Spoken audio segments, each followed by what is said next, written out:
perception, presence gain, and omnichannel integration literature. Together, these perspectives explain how sensory engagement, bodily involvement, psychological presence, and channel integration collectively shape immersive experiences. The immersive continuum is operationalized through AR and VR interfaces, spatial computing, digital twins, ambient intelligence, and AI-driven personalization. These technologies function as layered enablers that progressively intensify immersion across consumer journeys.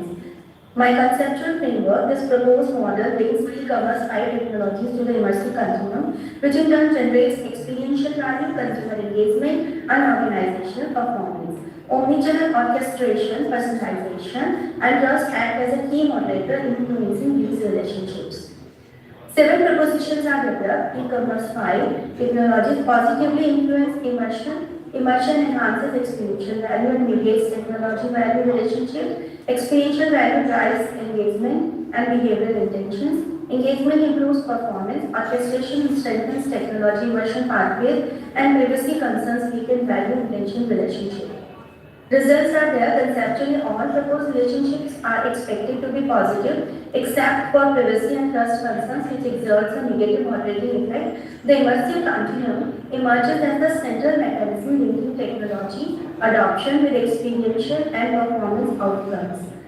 Discussion, as far as discussion is regarded, so this paper positions the immersive continuum as a core exploratory construct in e-commerce 5 by integrating presence, multisensory engagement, social co-presence, and contextual intelligence. The framework advances theoretical understanding of immersive retailing and retailing. Omnichannel commerce as an experience-driven system.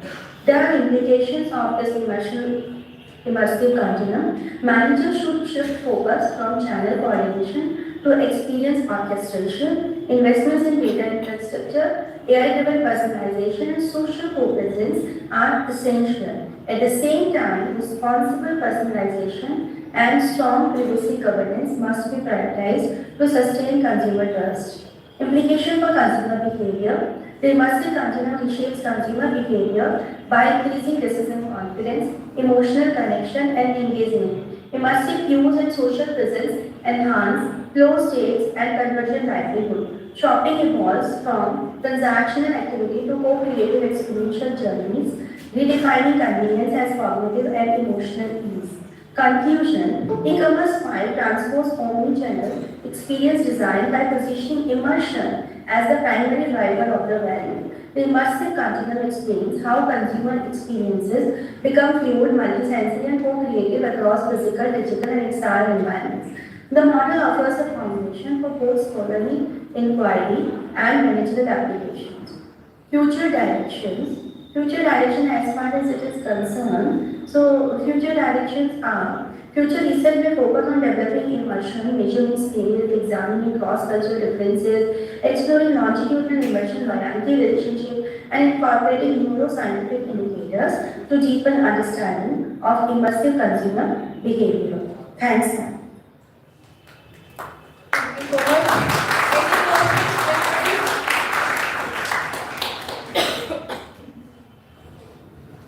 Any questions? Anyone having any question? Thank you, Shikha, for your presentation. Okay, welcome, ma'am. That was nice meeting you. Thanks a lot. You may stay with us. Okay. Next, we have Akash Mishra for online presentation. Akash Mishra.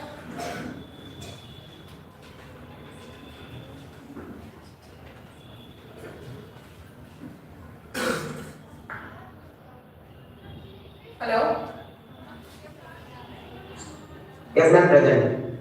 Okay. So can we start with the presentation? Okay. So good afternoon and good morning, everyone. Before we start, let's imagine about something that is reshaping our entire finance world. Yeah, it's artificial intelligence. From digital payments to stock market predictions, AI is changing how we invest, how we discuss, how we manage risks, and how financial institutions make decisions. In my research, I explore how these AI-driven innovations are making our economy smarter, faster, and more accurate than ever before. So, अब AI हमारे लिए कितना useful है for training purpose? Let's discuss. So, the objectives of my study are to understand the role of AI in investment decisions, to analyze AI tools used in trading and banking. मतलब AI tools से हम trading और banking को कितना आसान बना सकते हैं. To identify risk and ethical concerns, to explore the future of AI in India's financial ecosystem. My literature review, according to previous studies, shows that AI improves prediction accuracy, reduces human error, and strengthens fraud detection in digital payments. However, some studies shows that AI models can show bias if the data used for training is unbalanced. मतलब अगर obviously अगर data हम set, क्योंकि AI जो है ना वो data set के बेसिस पे ही ट्रेन होता है, और अगर वो डाटा अनबैलेंस्ड है तो एआई बायस होगा. तो इसलिए हमने and then it will make disasters, it will become disasters. So and my methodologies are, my research is completely based entirely on secondary data from journals, RBI, SEBI reports, fintech industry articles, and various financial case studies. Application of AI in financial market. AI has 5 major applications. So, robo-advisors, personalized, which helps in personalized investment guidance, algorithmic trading, machine learning based fast trade execution, and fraud detection, identifies sufficient UPI and bank transactions. So basically, my key findings show that AI improves investment accuracy and increases participation of young investors. However, human supervision is still necessary to ensure fairness and avoid errors. But the major challenges include data privacy concerns, because data leak होने का डर रहता है, plus algorithmic bias, जो कि algorithmic के base पे, मतलब algorithmic अगर सही नहीं है तो bias होता है, high implementation cost और possible job displacement.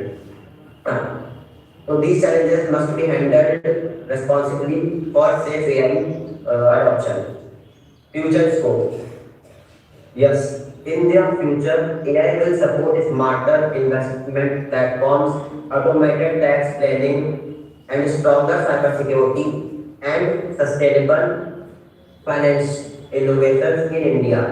AI का scope all over the world फिलहाल तो उस टाइम बहुत है, and it will become great. So, to conclude, AI is reshaping financial markets by analyzing complex data and offering smarter, faster, and more accurate solutions. With proper regulation, AI can help India build a more transparent, stable, and efficient financial ecosystem. Basically, आज AI इतना smart हो गया कि लगता है financial market का असली CEO वही है, और हम सब उसके एम्प्लॉयज, वो भी बिना सैलरी के, जो सैलरी हमें देना पड़ता है उसको, obviously subscription. So thank you for listening. I will be happy to answer your further questions.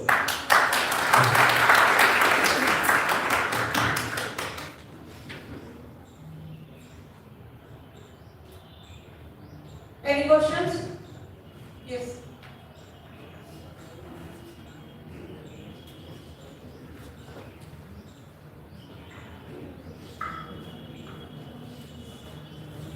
आकाश, जैसा कि हम लोग अभी इस कॉन्फ्रेंस में कल जो विषय आए थे उसमें एक विषय आया था कि anything which can be program that can be hacked. तो जो भी ये प्रोग्रामिंग सॉफ्टवेयर और एआई के थ्रू जो फाइनेंशियल जो भी चीज प्रोग्रामिंग हो रही है वो हैक हो सकती है. तो हम एक ऐसे समाज में इंडिया में रहते हैं वहां पे लोग फाइनेंशियल स्टेबिलिटी पहुंचाते हैं, लोग वहीं इन्वेस्ट करना चाहते हैं जहां उनको ये पता हो कि हमारा पैसा यहाँ सुरक्षित है। लोग जैसे गवर्नमेंट स्कीम्स में ज्यादा इन्वेस्ट करते हैं, प्राइवेट स्कीम में लोग विश्वास नहीं करते हैं, लोग गवर्नमेंट स्कीम को सोचते हैं कि यहाँ हमारा पैसा सुरक्षित है।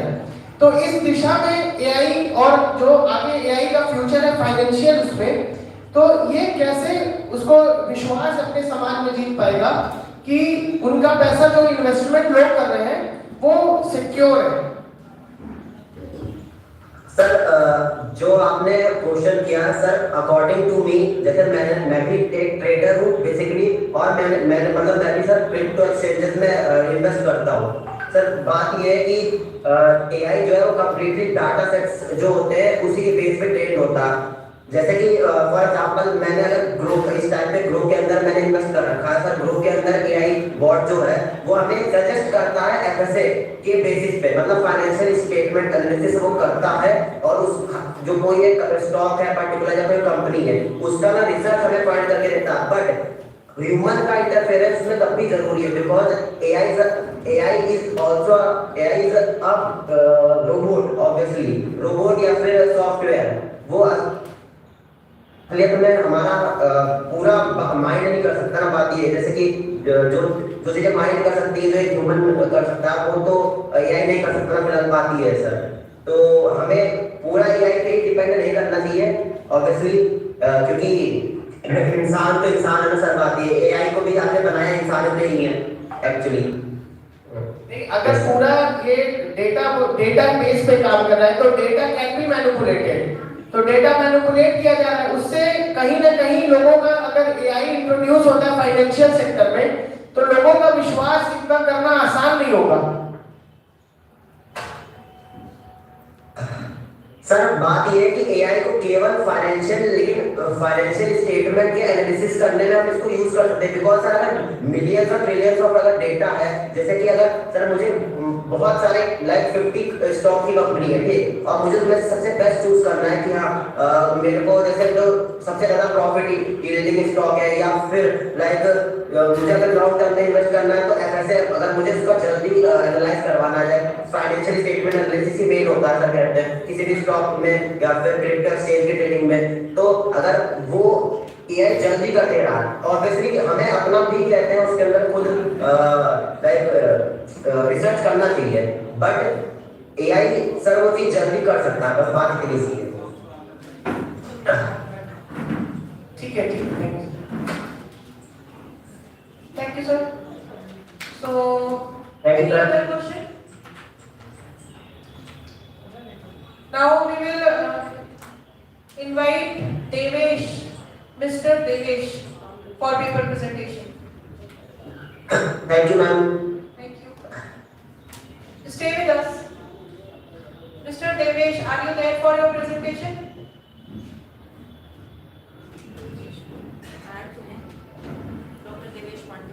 Dr. Devesh Pandey.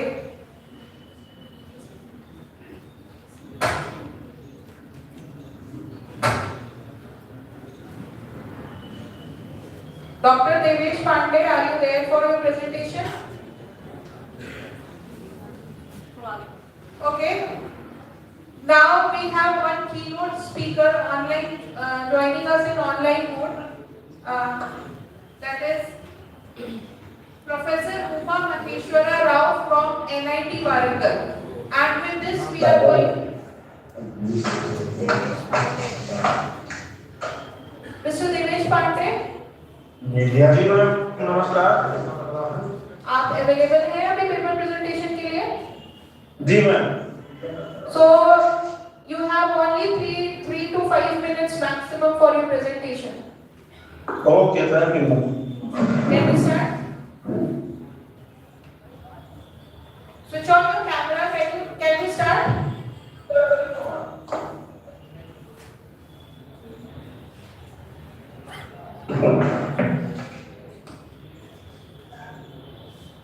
जी मैम शुरू करें। हाँ जी।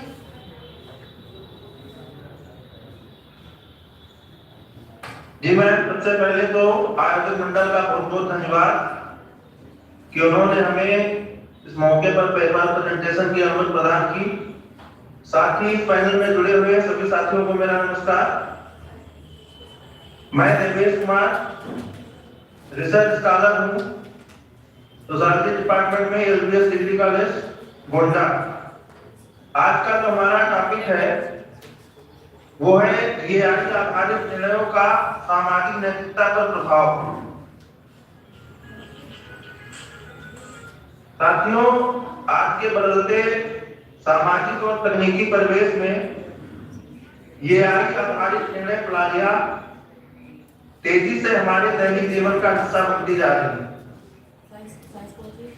शासन, न्याय, शिक्षा, स्वास्थ्य, सुरक्षा और व्यवसाय लगभग हर क्षेत्र में निर्णय लेने की प्रक्रिया अब धीरे धीरे एआई के सहारे आगे बढ़ रही है। इससे न सिर्फ हमारे कार्यों में गति, सटीकता और आंकड़ा आधारित विवेक बढ़ा है, साथ ही कई नैतिक और सामाजिक चिंताएं भी सामने आई हैं। इन उभरती चुनौतियों और उनके विश्लेषण प्रभावों का विश्लेषण इस प्रकार किया जा सकता है।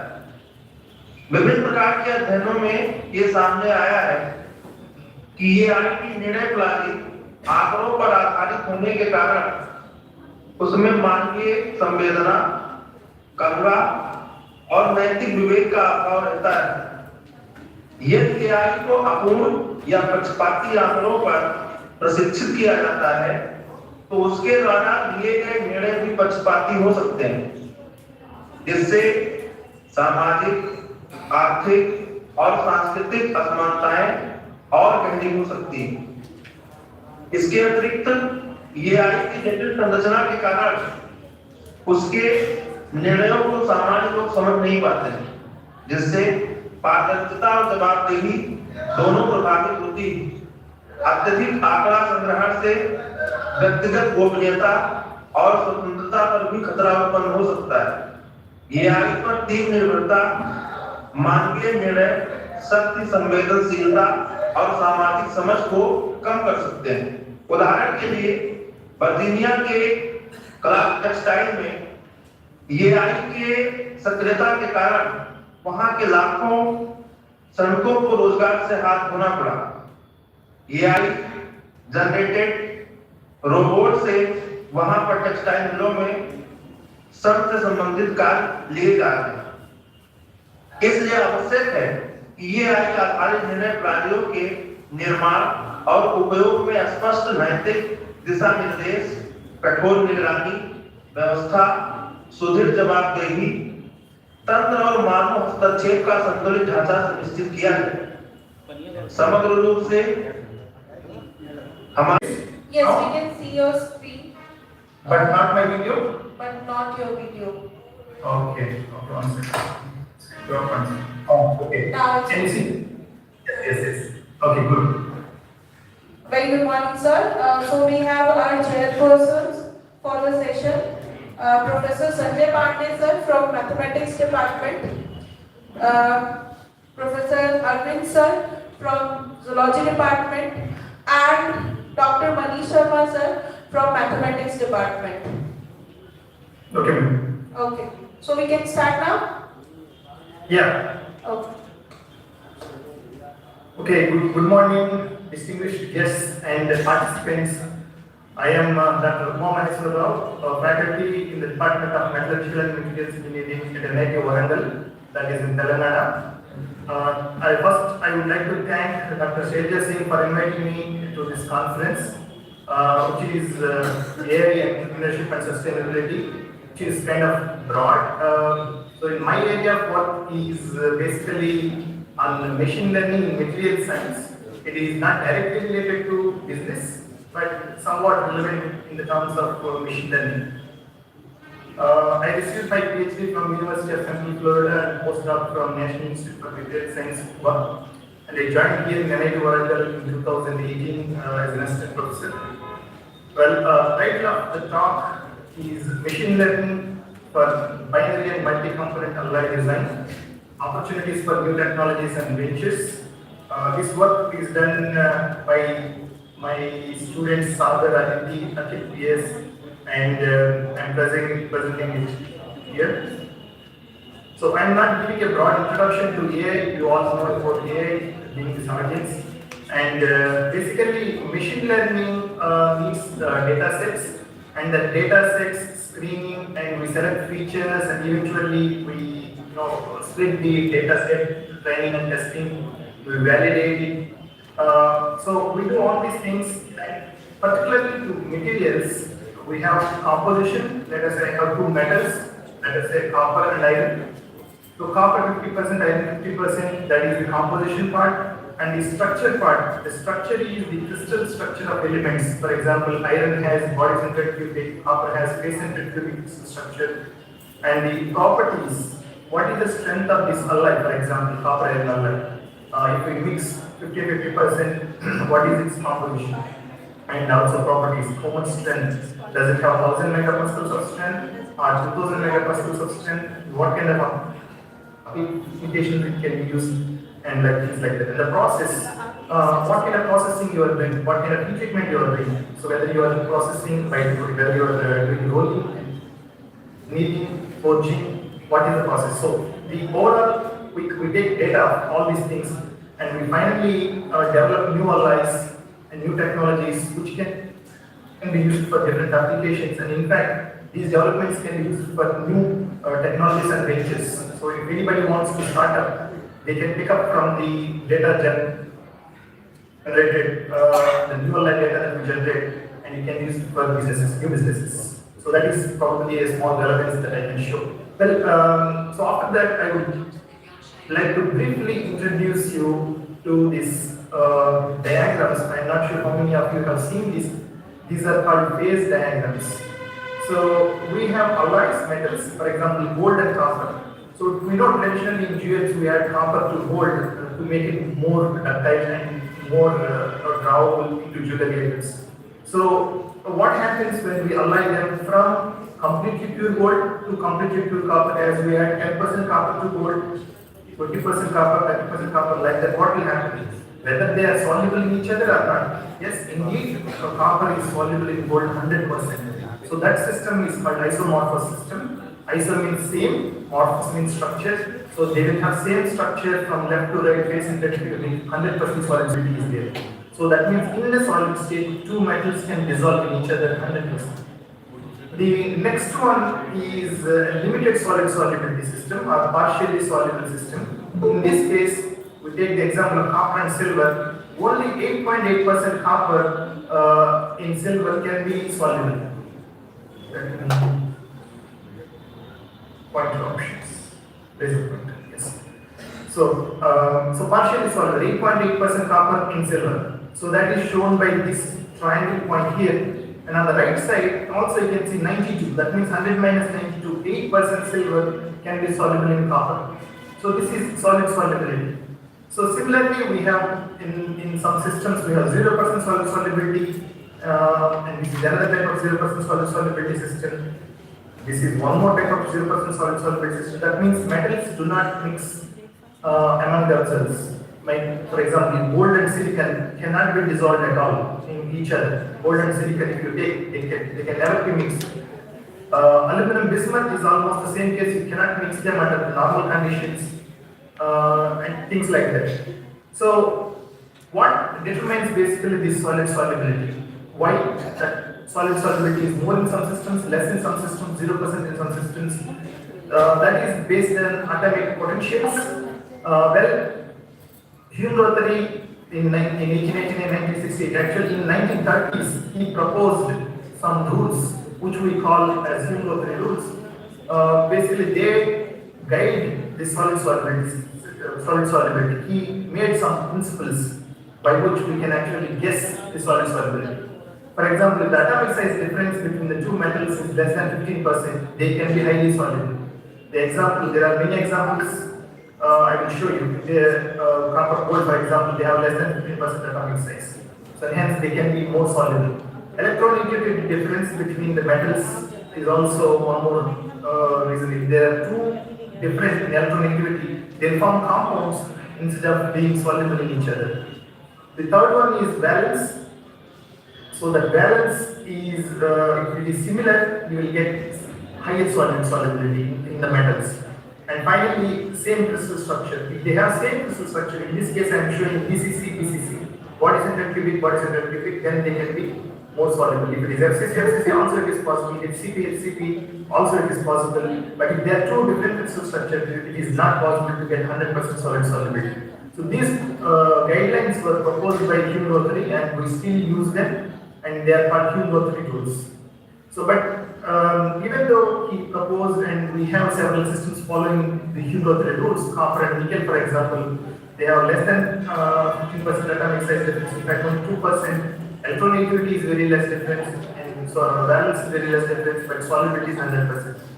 So that systems are there, but there are exceptions also. Those which do not follow Hume Rothery rules also form isomorphous or 100% visually solid soluble systems. And some systems follow Hume Rothery rules, but they don't form isomorphous. So how do we get the overall picture? So this is not possible by traditional linear regression or linear equations. So what we have tried to do is use machine learning models to quantify this and get a very precise number of solid solubility.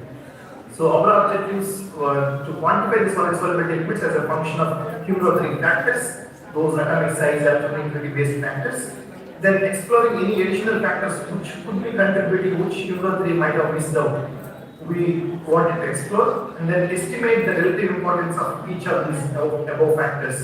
Relative importance, which is otherwise not possible with traditional mathematical ones. So why machine learning?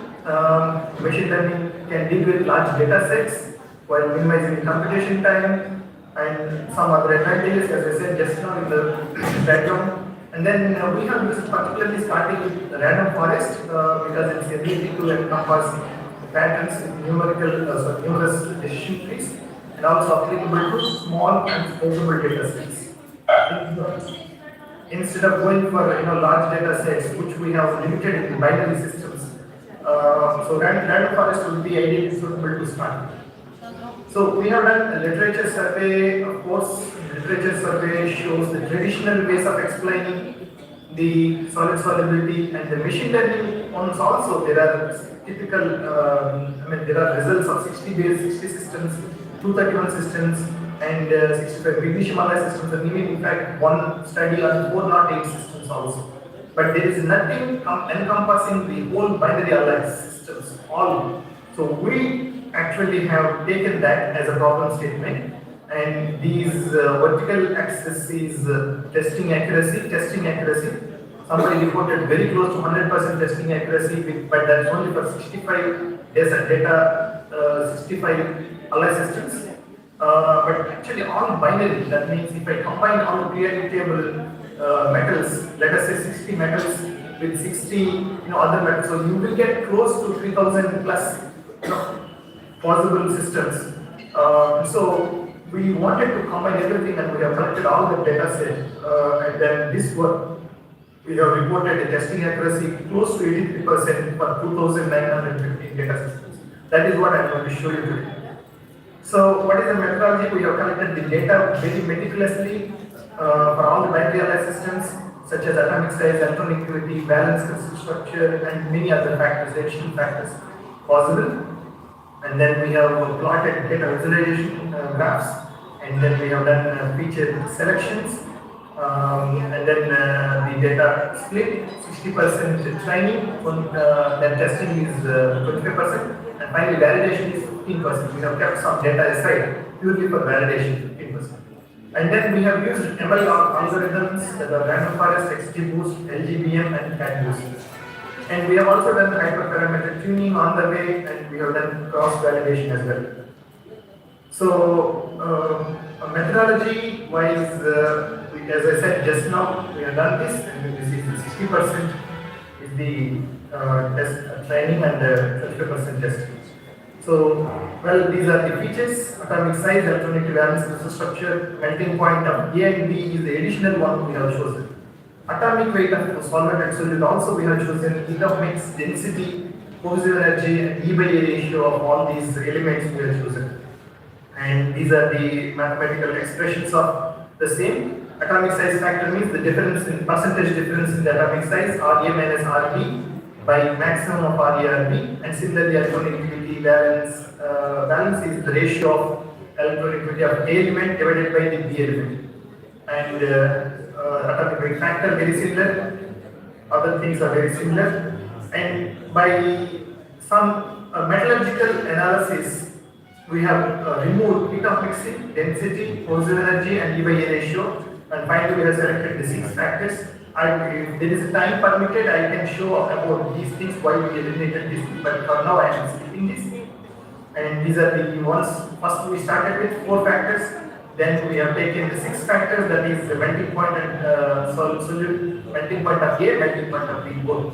So 2 factors plus 4, 6, and then also we have chosen 8 factors, that is atomic weight of A, atomic weight of B. And then regression plot, relative importance, everything we have drawn, and the first one is data visualization. So it starts with atomic size.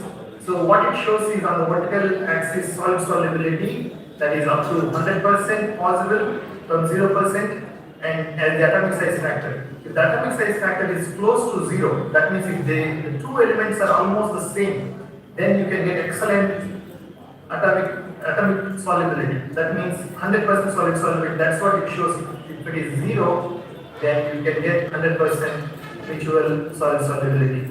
However, if it is away from this 0.6, minus 0.6 or plus 0.6, solid solubility is dropping to 0. You can see.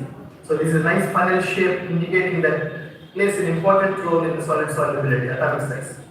Similarly, electronegativity also, if the difference is very close to 0, then the solid solubility is 100%, even though the scatter is slightly higher than the atomic size, but that time same follows. And the valence is with the ratio of the valence of solute divided by solvent. If it is close to 1, you will get 100% solid solubility. If it is far away, it is again close to 0% solid solubility, very evident. And also we have considered melting point factor, atomic weight factor, density factor, things like that, but the scatter is quite high.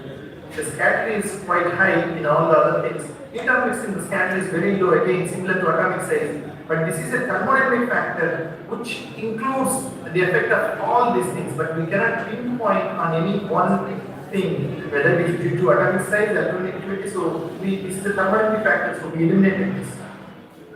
Similarly, the crystal structure factor, if the solvent has BCC crystal structure, the solute, if it is BCC, it can get as much as 100% solid solubility. But if it is FCC crystal structure, the solute element that we are adding, then it can go up to 54%. This is the data, this is the only data, this data visualization, these are not the results. Okay, so then HCP crystal structure could go up to 77% and things like that. Similarly, FCC, with FCC you can get 100%, but not others. Similarly, HCP, with HCP you can get 100%, and in fact DHCP, there is another crystal structure very close to HCP, this also can get 100%, but not others. So these are the data visualization, nicely shows what happens when an element added to others with other crystal structure. This is the correlation matrix showing strong correlations between atomic size and electronegativity factor, and they are actually inversely related. And then the melting point and Poisson energy are also related, completely related. If the melting point is high, Poisson energy is high, and hence it is very difficult to melt. So they are very strongly bonded. So you don't need to use both of them. You can eliminate one of the factors, that is Poisson energy, eliminated, and we retain melting point for a good reason. That is, melting point also couples with the temperature on the phase diagram. So it is pretty good. Then E/A ratio also we eliminated. Then coming to the results part, so 4 features, 8 features, and 6 features. So we got for random forest an accuracy of for training for 8 features, if you see 99.47, for 6 features also it is very same, 97.44, almost the same. We have done multiple trials, and so you can see the error bar. And this shows that for random forest with 6 features, we get a training accuracy of 97% and a testing accuracy, that is in red color, 83.5%, like that. So this is 8 features also very comparable. 8 features and 6 features are not very different. but we can reduce the computation time if we have 6 features. So that is very good. So hence we are going with 6 features in this case. 4 features, the accuracy is much low compared to 8 or 6 features. So 6 features looks like optimum. And then this is the on the y-axis we have purity and x-axis we have predicted solid solubility. So if the lines are close to this,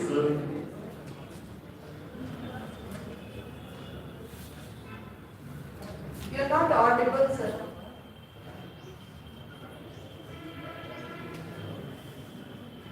Umar sir, you are not audible.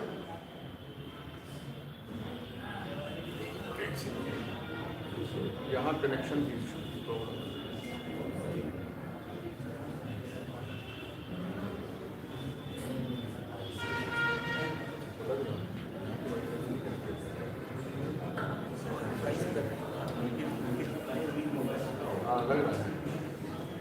ये चले गए ना mobile लेके गए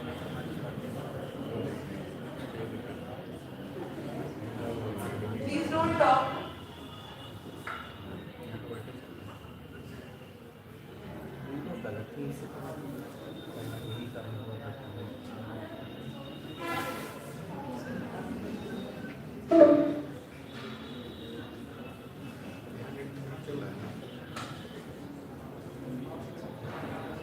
and if you see the accuracy, random forest and XGBoost are almost comparable with about 10.5% accuracy. The LGPM and CAD boost are comparable around close to 82%. So they're not very different, but you can say random forest and XGBoost we can pick up. And then these are the learning curves to show that the models are pretty reliable. The learning is increasing, improving with the number of data points.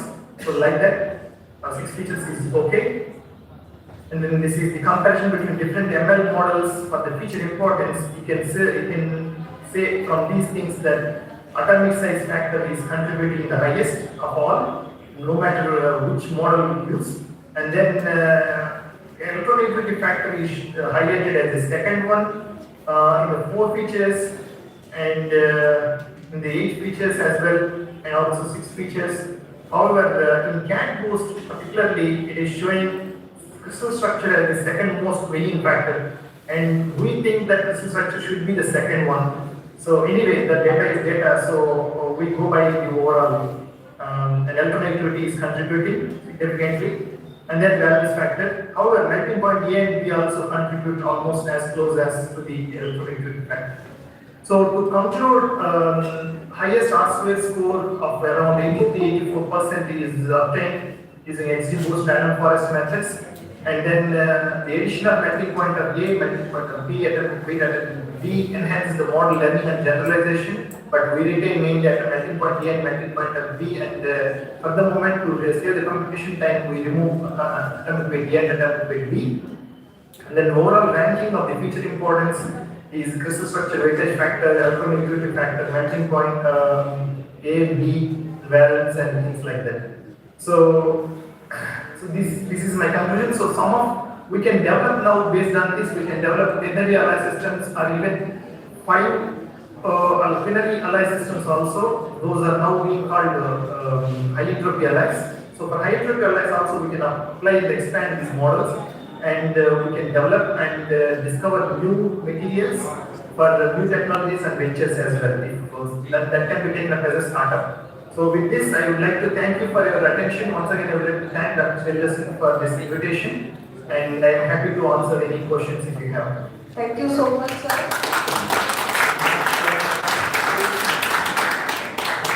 One question from Professor Sanjay Pandey, sir. Thank you so much for a very nice presentation. Thank you. What is the size of your data? थोड़ा जोर से Am I audible? I cannot hear. What is the size of the data? Okay, size of the data set 2009-15 systems. 2009 systems, and at least 8 features we have used before for the calculations, but otherwise we have considered several features, including the density factor, corrosive energy factor. So on the x-axis we have 2,915 systems, and y-axis we have systems as many as 15 features. Next, is this simulated data or simulated data? This is the experimental data collected, sir. This is not simulations, nothing, no data point is a simulated one. Everything is experimental data.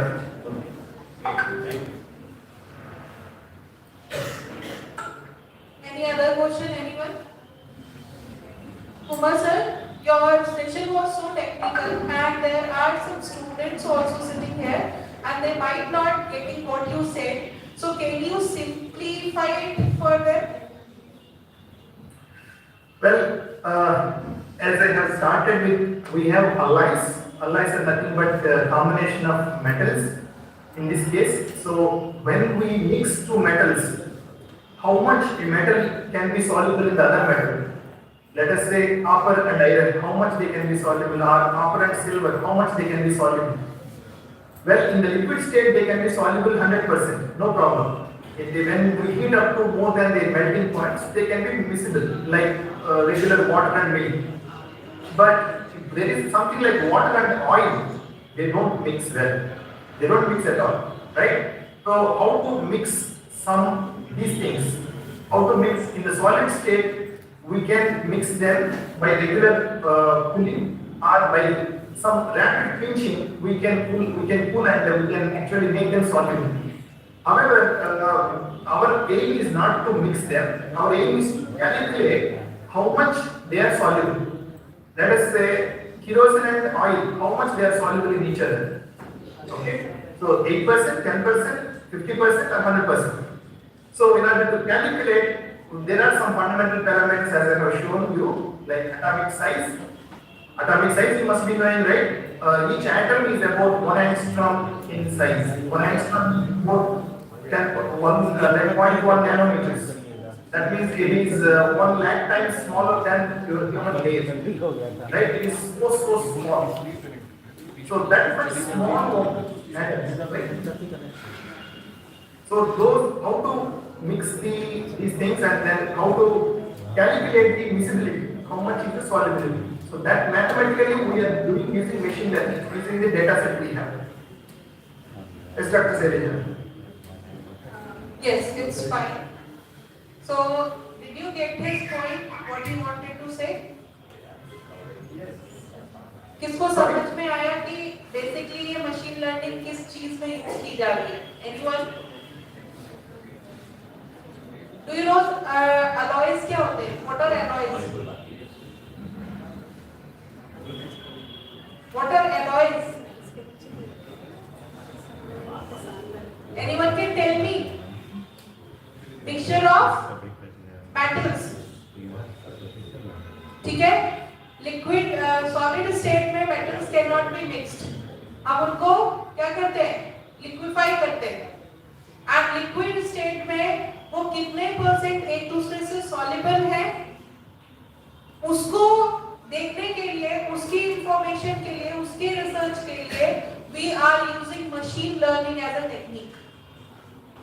And that is what he told you in the whole data, in the whole script. Got it? If you have a couple of minutes, I can actually talk about the phase diagram, then they perhaps can understand a little bit more. They need a little Hindi. They need a little Hindi to understand. Can you? But you may be having another presentation, right? Yes, Raghavendra sir is lined up also. So Right. we will convey them the presentations on the group. Okay, you can send me your presentation and I'll convey them to the group. Okay. Thank you so much, sir.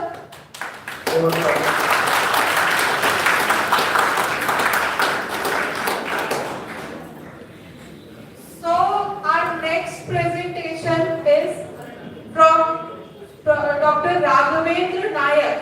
Dr. Raghavendra Nayak from Manipal School of Management and Commerce, and he is an assistant professor of economics. Are you there, sir? Mr. Raghavendra Nayak? Yes, ma'am. I'm audible? Yes, you are audible, but we cannot see you. Yeah, I will see from the video. Yes. Am I visible? Yes, now you are visible. Can we start, sir? Yeah. First of all, I would like to thank the principal of Shri Lal Bahadur Shastri Degree College, Professor Ravindra Kumar, and the conveners Jitin Singh and Vinod Pratap Singh, and organizing secretary Shailaja Singh. Thank you for hosting this international conference, and thank you for inviting to this particular conference.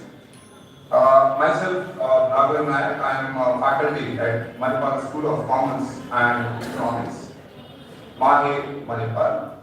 So, I'll be presenting on basically the job, right? Now, how artificial intelligence is impacting or influencing, whether it is positively or negatively, especially related to our jobs or what we do on day-to-day activities.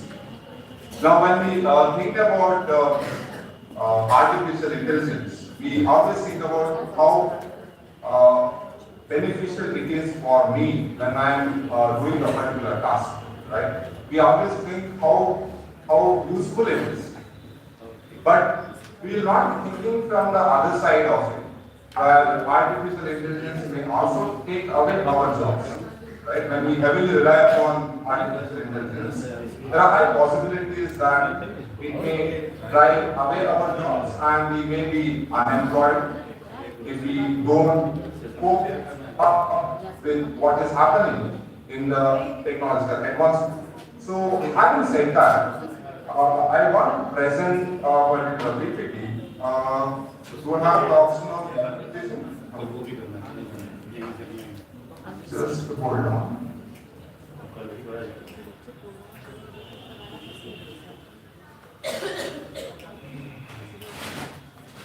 Yeah, is the PPT visible? Yes, yes. Oh, thank you.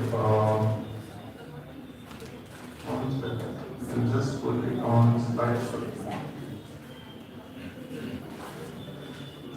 Okay, great. Yeah. So, racing with AI, the new skills survival blueprint. Right now, AI, we always think about artificial intelligence as a competitor for us. But what if we think as a collaborator? Right? We take everything as a competition. We want to be ahead of a particular thing. But what if we make it as a collaborator than competing with it?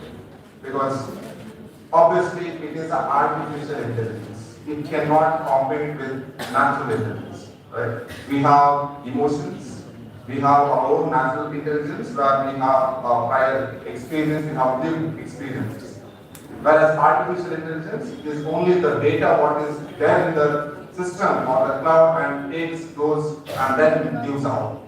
Right? So we'll discuss on how AI is contributing or impacting our jobs, and we will present on it. Okay. Now, giving overview of labor market of the group, when we talk about the world, what is there in 2025? If you see the unemployment rate, the global unemployment, I'm talking about global level or the world unemployment rate, that is unemployed to obviously those who know unemployment is like if I have a required qualification and if I am ready to work, but I don't have a job. So we call it as unemployment.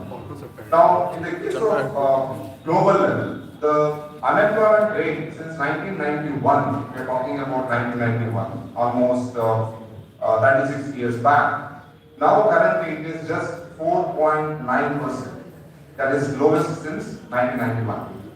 And when it comes to youth employment, now when we talk about youth employment, it's mostly relevant to India's case because majority of the population belongs to this particular category where we have higher amount of younger population. So youth unemployment has increased to 13% globally, and there is an employment gap, right? Jobs gap of 402 million additional jobs needed. You can see the unemployment, youth unemployment on the one side, and the employment gap, the demand for job or employment which is, or the jobs which are already available. That is, we require 402 million additional jobs, right, which are needed globally. And when it comes to female, I'm not telling that men are not multitaskers, but yeah, they also do it. But when you compare women, you can see the picture, they are multitaskers. And when it comes to their unemployment level, the female unemployment is 1.1% higher than male in lower middle income countries. Now, the reasons may be numerous. Maybe when we talk about lower middle income groups, because it may be because of patriarchal system, it may be because of lack of awareness or provision of education to female, or because of various other economic or social problems or issues what women undergo. And how the job market is being shaped by the artificial intelligence or any other macro factors. Now, I have listed based on the World Economic Forum reports. There are 5 major macro trends which are reshaping the global job market. The first one is artificial intelligence and technology. Now, because of artificial intelligence and technology, the job growth for artificial intelligence specialists, cyber security, machine learning, software developers, and data scientists are having more scope. And when you talk about the decline because of AI and technology, which are the jobs which are having lesser importance because of AI and technology are data entry, telemarketing, cashiers, admin assistants. These are the jobs which are basically routine tasks, right? When we do those on regularly, so those jobs are having lesser demand, or there may not be future for such jobs. Skill shift, growing skills are technological but human-centered.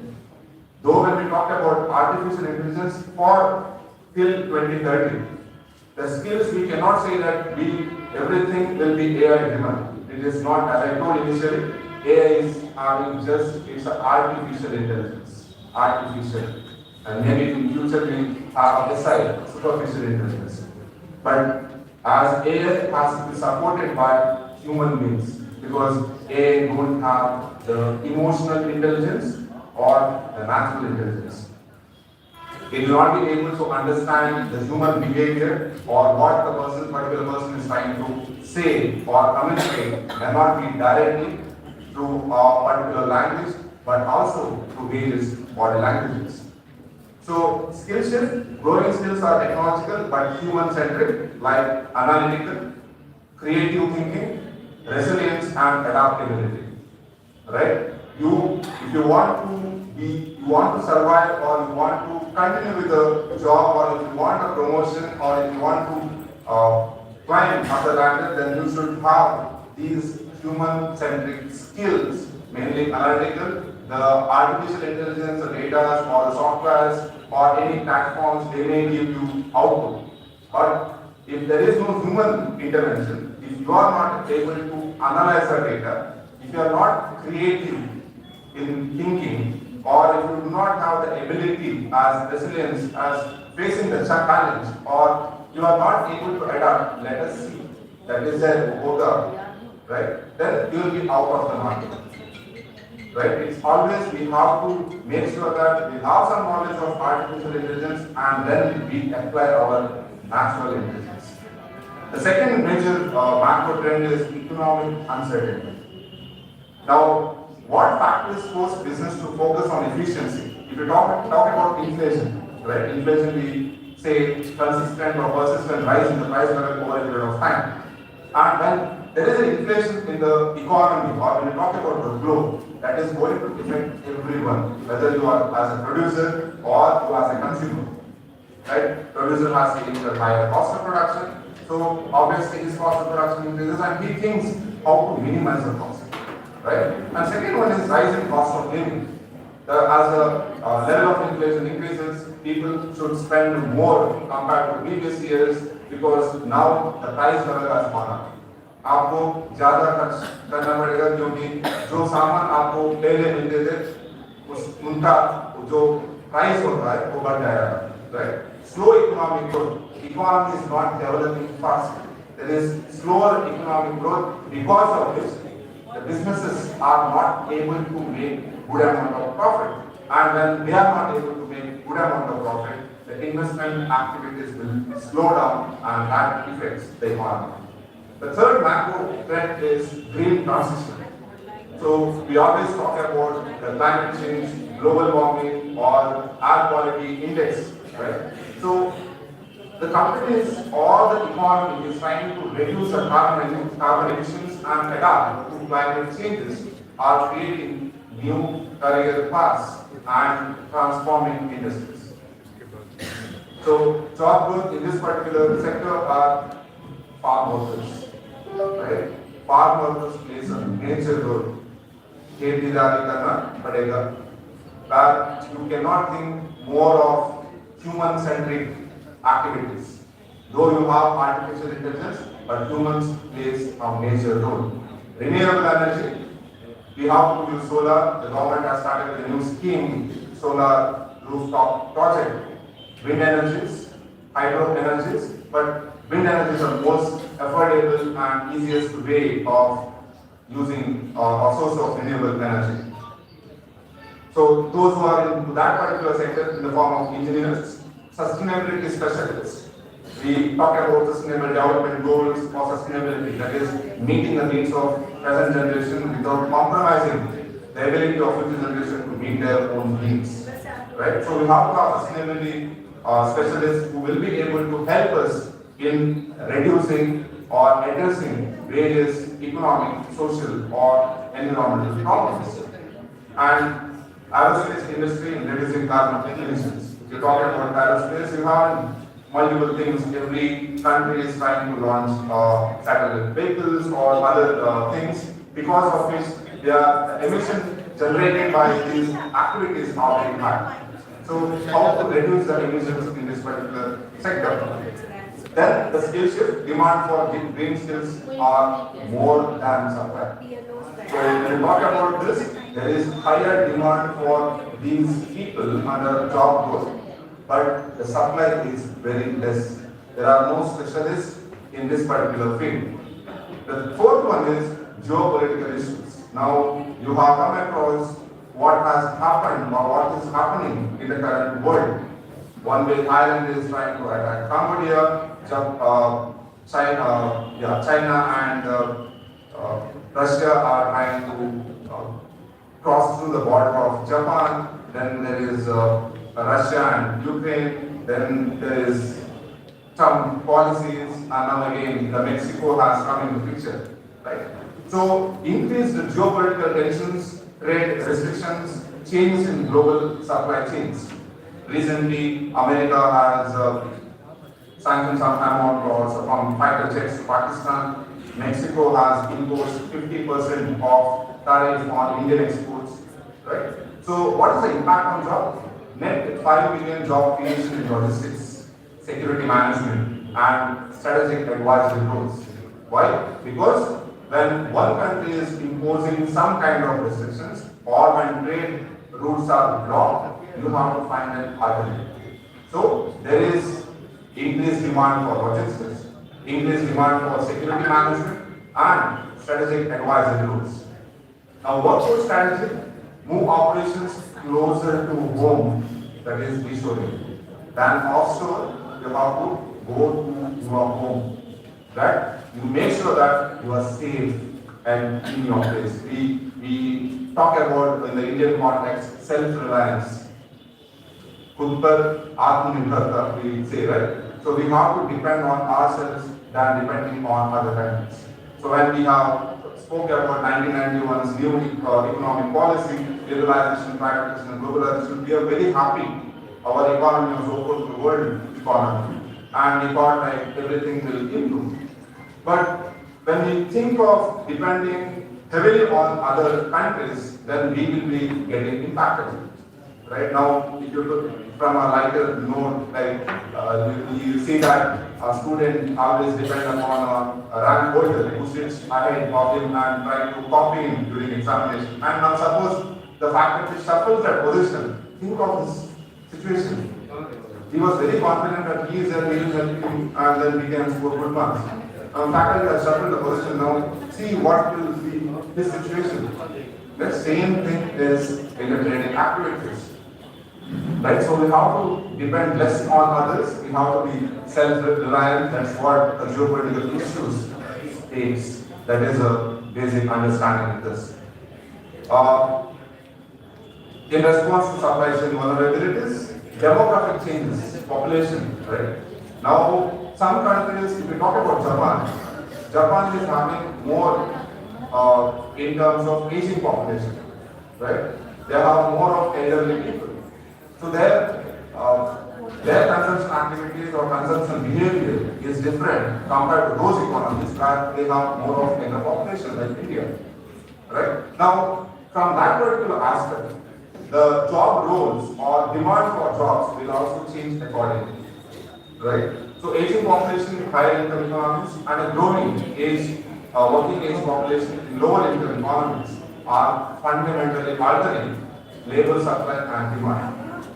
So job growth, caregivers, nursing, social workers, you can also think of counselors, right? Demand for education roles in growing populations, and workforce strategies, accelerate automation or foreign country requirements. Now, accelerate automation or foreign country requirements is related to those countries where they have more of aging population. Now, if you talk about Canada or some countries like Japan, they may also have a tie-up or contract with these economies where they have more younger population to transfer their labor services to their country. Because when you talk about caregiving, the artificial intelligence may not give that care as a human being. Because as I told, human beings can understand the emotions, they can understand the normal communications, and they can serve better. So, the workforce strategies accelerate automation in those economies where they have more of elderly people, but also foreign country requirements. Canada is having tie-up with India to supply nursing people or nurses to their country because of shortage of them. So that is how it happens. So when we talk about economics, we always talk about balanced production, right? There should not be overproduction, there should not be underproduction. And there should be free flow of goods and services. So here, when there is free flow of human beings in terms of labor or human resources, that will avoid the overproduction or underproduction, or that will reduce higher supply or higher demand for the labor force. So these are the five major trends which are reshaping the global job market. Now, when it comes to jobs equation, 170 million new jobs created, right, which is of 14% of current employment. That is because of artificial intelligence or technological advancement. However, there is 92 million jobs displaced, 8% of current employment, which means they no longer there, or they have to resign, or the company has terminated those jobs because they are routine jobs. And 78 million net job growth. So there is 7% increase in the job, right? So 22% of today's jobs will be structurally transformed. Then, who are the winners and who are the losers? So, winners, because of artificial intelligence, you have AI and machine learning specialists. The demand for these people have gone up or increased. Big data and data scientists, fintech or financial technology engineers, software and app developers. Now, who are the losers? As I told, those who follow routine jobs, where even the technology can perform those tasks like clerical and secretarial workers, where you give advice or you share the routines or you give cash, bank tellers. Right? The machine does everything. Data entry does. The machine can take the entire PDF file or Excel or even the written document, and then it can analyze by its own without human intervention. postal and administrative clerk. So these are the four winners, major jobs which are impacted positively or negatively. Now the skill crisis. So now we have to have the skill which is required, otherwise we'll be out of the market. Right? So 40% of core skill will become obsolete or transformed by 2030. So which means that if you don't upgrade yourself or if you don't find alternative job, then you'll be out of the market. So you have to think about it now. And 59% of 100 workers need training by 2030 because AI is evolving or advancing at a very higher pace. So 59 of 100 workers need training by 2030. And out of 59, 11 will not receive reskilling, which is essential because company is not able to afford training facilities to the employees, or they are not bothered because they use artificial intelligence or advanced software to address their problems or increase the efficiency of the firm. Now, which are the top 5 fastest growing skills? We always say first AI and big data, then analytics, ML and prompt engineering. Then networks and cyber securities, information security and cloud security. The demand is more for these people who have these skills. Technology literacy, digital tools, software adoption. Now 3, 4, 5. See 1, 2. The demand, those who are specialized in that, they have higher demand. When you talk about 3rd, 4th and 5th, it is we as an individual, we should have a knowledge about the technology. Earlier it was like parents are begging that should not give cell phone to the kids. Now kids, because of corona, thought the kids should use cell phone for their activities. Now we are like, if you don't have cell phone, you are like uneducated. Like it's not reading or writing. It is like if you don't have knowledge of technology, then it is like uneducated. But as I told, it's other way around.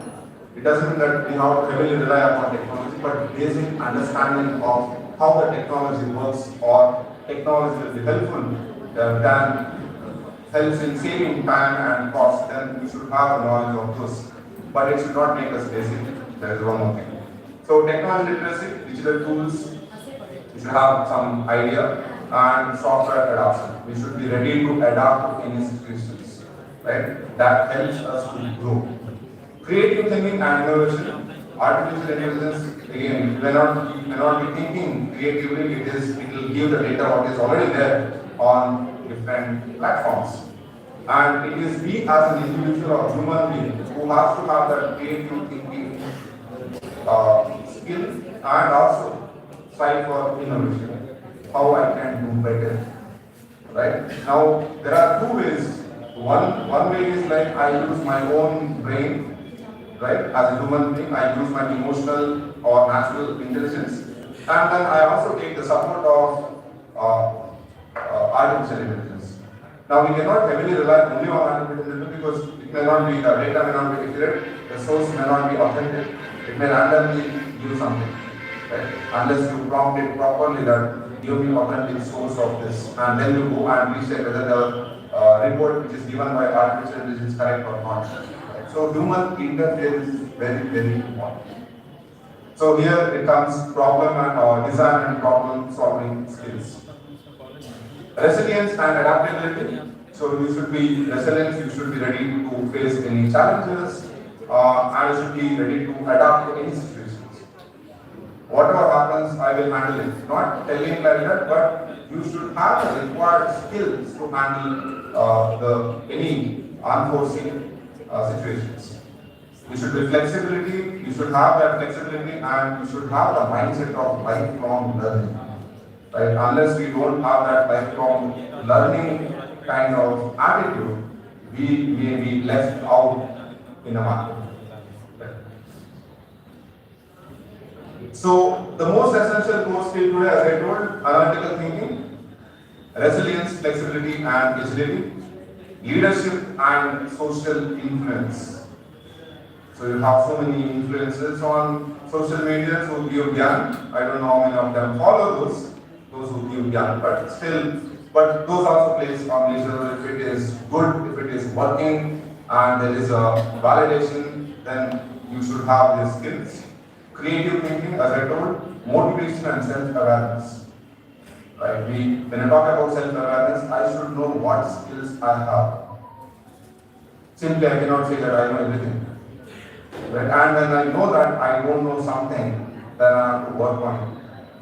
That is lifelong learning. So I should have motivation and self-awareness. So these are the most important or essential skills which are required. Now, what are the barriers for transformation? It is not the money, it is not technology, but talent readiness.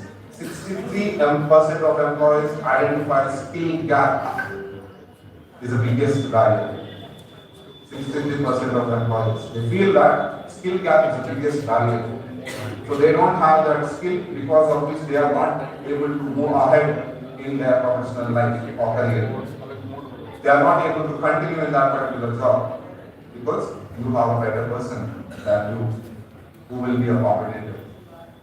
So 85% of employers plan to prioritize upskilling workforce. So they always involve in providing training facilities or bringing in new tools so that the employees use them effectively and increase their efficiency or output, thereby contributing to the development or growth of the firm. Reskilling reality check for 100 workers. So out of 129 could be upskilled in current role. So you can give them some training, then you can ask them to join some courses, Coursera related things, and then on NPTEL, SYM portal. And 19 will be reskilled and redeployed. You have to reskill, you have some skill, but you require additional skills, and then deploy them to other departments. 11 at risk because they don't have any training. Right? So 41 workers are not expected to get the training. So significant reskilling by 2030. Yeah. So they require immediate or significant reskilling by 2030. How employers are responding, right? So 85% of employers globally plan to prioritize upskilling. 77% are reskilling staff to work alongside AI. 63% of employers identify skill gap as a major barrier over the 2025-2030 period. 70% of organizations also plan to hire external talent because internal people are not able to upgrade their skill, so they are going ahead with external talent. And 40% reduce staff with obsolete skill. You see Amazon has laid off or fired so many people, they lost job because of obsolete skills. Now, focus on India and South and East Asia. Skills disruption and focus on upskilling. 43% of core skills to be disrupted by 2030, which is greater than 39% of global average. Right? Those skills may not be relevant by 2030. Upskilling their existing workforce, 96% of employees, which is greater than 85% of globally. Which means India or South and East Asia, the employers are providing better facilities or training or upskilling their workforce. That is 96% of the employees, which is very high compared to 85% globally. And hiring staff with new skills, 86% more compared to 70% globally. Now, the reason for this may be because these countries are developing. Most of the South and East Asian countries are in the form of development. So obviously they require more people for work. There is higher demand. The population is also high. So obviously they have to invest more in skills, upskilling, and hiring staff with new skills. Technological adoption rising from 27% in 2025 to 37% in 2030, leading to a focus on human-machine collaboration. As I told, artificial intelligence or machine cannot work alone. There should be interference by the human being. So we have to collaborate. It is not like I'm the only person. Earlier it was like I didn't use anything, so whatever I produce it is on my own. Right now, because others are using, 99% of people are using artificial intelligence to produce data or a report. They are using, not completely. I don't know how many of them are completely reliable and then they publish it. But you have to use it as a base, setting the base, not as the entire thing, right? You take it as, okay, I want to build this particular thing. You ask, you prompt it like, what is the current status of this? And then, based on your intelligence, you try to build a model or any theories accordingly. Growing working age population, especially in the case of India, digital access priority. There is also importance on digital access. So India's demographic unit is a superpower. Digital access and AI training are the keys to capturing 170 million new global jobs. 5 essential pillars: build tech foundations, AI, data, cybersecurity, digital literacy as baseline. Strengthen human skills, resilience, creativity, leadership, emotional intelligence. Embrace lifelong learning. 39% skill change equal to continuous upskilling culture required. Leverage diversity. Women, disabled, Gen Z perspective, expand talent pools by 4 times. You cannot say that I want only the male, I want only female, I want only from millennials. You have to have diversified workforce. Because when you get the idea from different people, the overall output or efficiency will be entirely different. Right? Invest in well-being. 64% employers cite health, well-being as top retention strategy. When companies are providing facilities for well-being or welfare, when you talk about pressure in the work or at family, or when you have to balance work and life, it is very difficult. And when companies are investing more on providing these facilities where we'll be able to maintain the balance, then that is really good. And according to the report by WEF, World Economic Forum, 64% of employers cite health well-being as top retention strategy. The workers are continuing in that company for a long period of time because company has invested more on their health and well-being. Now, what is the strategy for as an individual? So, as an individual, to me, now develop AI and data fundamentals, non-negotiable baseline. Right? Second, the next 6 months, build resilience and creative problem-solving skills. Third, next 1-2 years, specialize in high-growth domain, fintech, green tech, or security. Get some certifications and understand, not only certifications, understand the base of those. Ongoing, commit to continuous learning and cross-functional skills. Remember, 50% of workers have already started training, those fall into the 11% that. From the organization's perspective, 4-point strategy: prioritize upskilling. 85% of employers doing this. Allocate dedicated budget and time. Build internal mobility. Transition 50% of staff from declining to growing roles by 2030.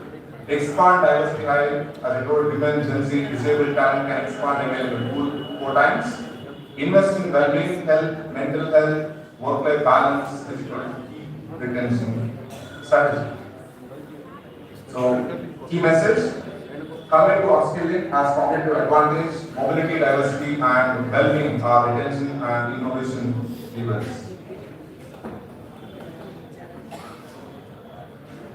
Of the critical mindset, which is required for the shift, from I mastered my domain once, which means I know everything, to I learn something new every 6 months. Now I cannot say 6 months, every day. From avoid AI and technology, master AI as partner tool, again a collaborator. From my job is safe, to my skill stack determines my security. If I have required skill, my job is safe. If I don't have the skill, my job is gone. Technical skills only. Now you have technical plus human skills, that is in the form of resilience, creativity, and leadership. So from mastery ones to learning, always from avoid AI to partner with AI, from safe job to skill driven security. So, racing with AI isn't optional, it's the only way forward. You can see on the left side image, if you don't have required skill, it will be replaced with AI. Or if you have necessary skills, you have human skills along with technical skills, and you can see the right side image how AI is changing the jobs. Right? If there is no human involvement, AI cannot do anything. AI requires human interference and human being requires AI interference. So they should go hand in hand. The transition is happening now, 78 million net jobs, 22% transformation, 170 million opportunities. The race starts today. Will you be in the 49% of skill or the 11% left behind? Thank you.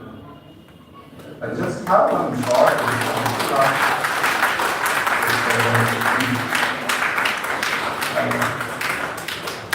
One short video, I don't know whether I'll be able to play it. Is the screen visible? Your screen is visible. Yeah, just see this AI will replace humans.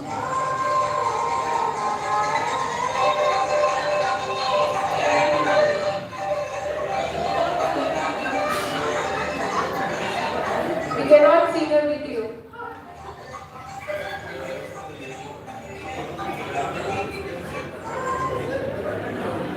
Yeah, so this is how, if you use your natural intelligence or emotions, the AI can't do anything. So if you have any questions or Any you want- questions, anyone?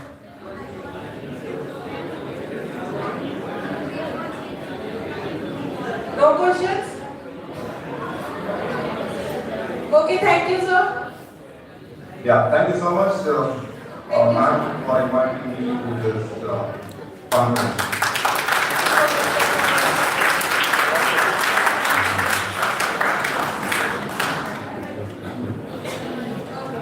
Stay with us. Now I have in offline mode Mr. Anup Singh from New Zealand, and he is joining us for the session. Anup sir.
Good afternoon, everyone. Can you hear me well?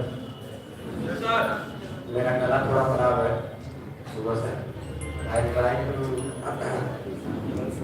try to speak a little bit softer so that you can hear well. Good afternoon, and Professor Vipin sir, Professor Singh sir,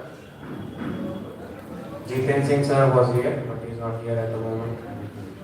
Professor Sanjay Pandey sir, and there are a lot of other teachers and professors sitting next to me. I don't know the names, so all of you, thank you very much for being here. And because you are here, the students are here. Dr. Sailaja and Dr. Smita, thank you for organizing this wonderful conference. And I was here. Most of you were here yesterday. So we'll just continue the conversation from yesterday, right? आपको याद है कल की बात कितने लोग थे यहाँ पे? हाथ उठाइए, सभी लोग थे। Okay.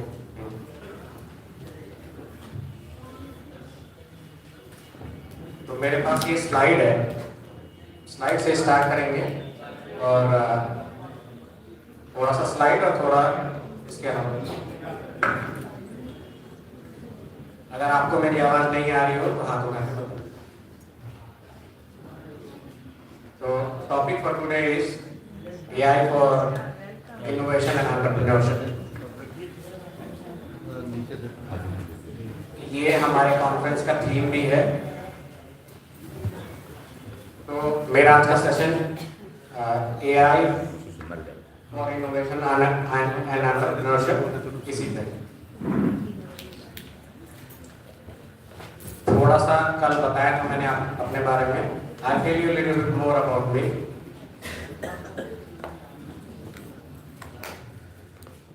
So I'm the president of DAMA New Zealand, and DAMA is an international organization operating more than 50 countries and working in data management, AI, and data analytics.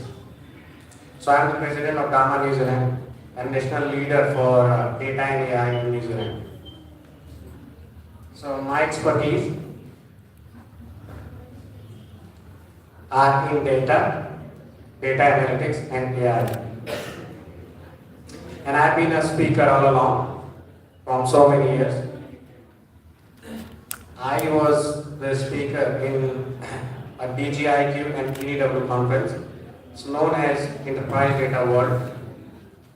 And that is the biggest conference on data and AI in USA. And last year it was in LA, Los Angeles, and I was one of the speakers. So I was teaching the practitioners how to develop data strategy. Yeah. There was a conference in New Zealand, in Auckland, just in November.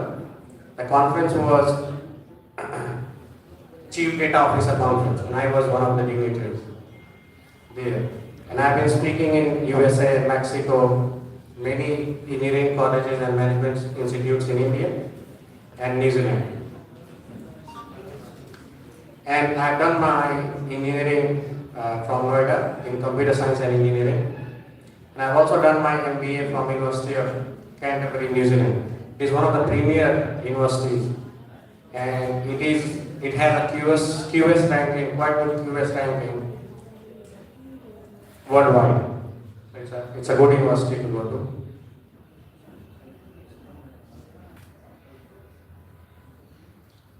मुझे थोड़ा कम दिख रहा है यहाँ से, मुझे आगे आना पड़ेगा। ठीक है, यहाँ से दिख रहा है।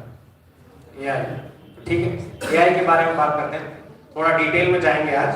कल थोड़ा समरी वर्जन था इनॉग्रेशन में। So what is AI? कल मैंने बताया था, अभी नहीं पूछूंगा, मुझे दिख नहीं रहा है। मैं आ जाता हूँ, वहाँ पे नहीं, इस साइड है।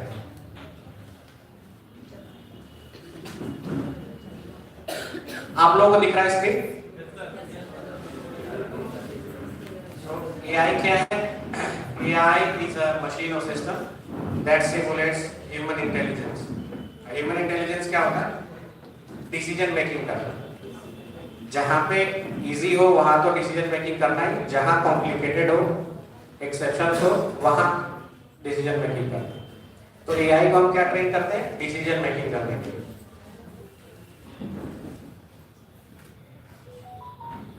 और AI की की टेक्नोलॉजीज हैं मशीन लर्निंग। आपने बहुत बार सुना है मशीन लर्निंग। अभी 2 सेशंस में भी बहुत सारा मशीन लर्निंग आया था। डिटेल में बात करेंगे मशीन लर्निंग क्या होता है। एक और ब्रांच है AI की, उसका नाम है नेचुरल लैंग्वेज प्रोसेसिंग। आपने सुना है NLP? किसी ने सुना? हाथ उठाइए।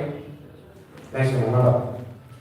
नेचुरल लैंग्वेज प्रोसेसिंग होता है जो कन्वर्सेशनल लैंग्वेज है हमारी, जैसे अभी हम हिंदी में बात कर रहे हैं या इंग्लिश में बात कर रहे हैं, तो उसको समझना और रिस्पॉन्ड करना, that is NLP, natural language में बात। अब ये एनएलपी काम कैसे करता है? जैसे कोई छोटा बच्चा होता है और उसको आपने बोला कि ठीक है तुमको लैंग्वेज सीखनी है, इंग्लिश सीखनी है, हिंदी सीखनी है, वो कैसे सीखता है? आपने उसको एक वर्ड बताया तो वो एक वर्ड याद कर लेता है। मशीन भी ऐसे ही करता है।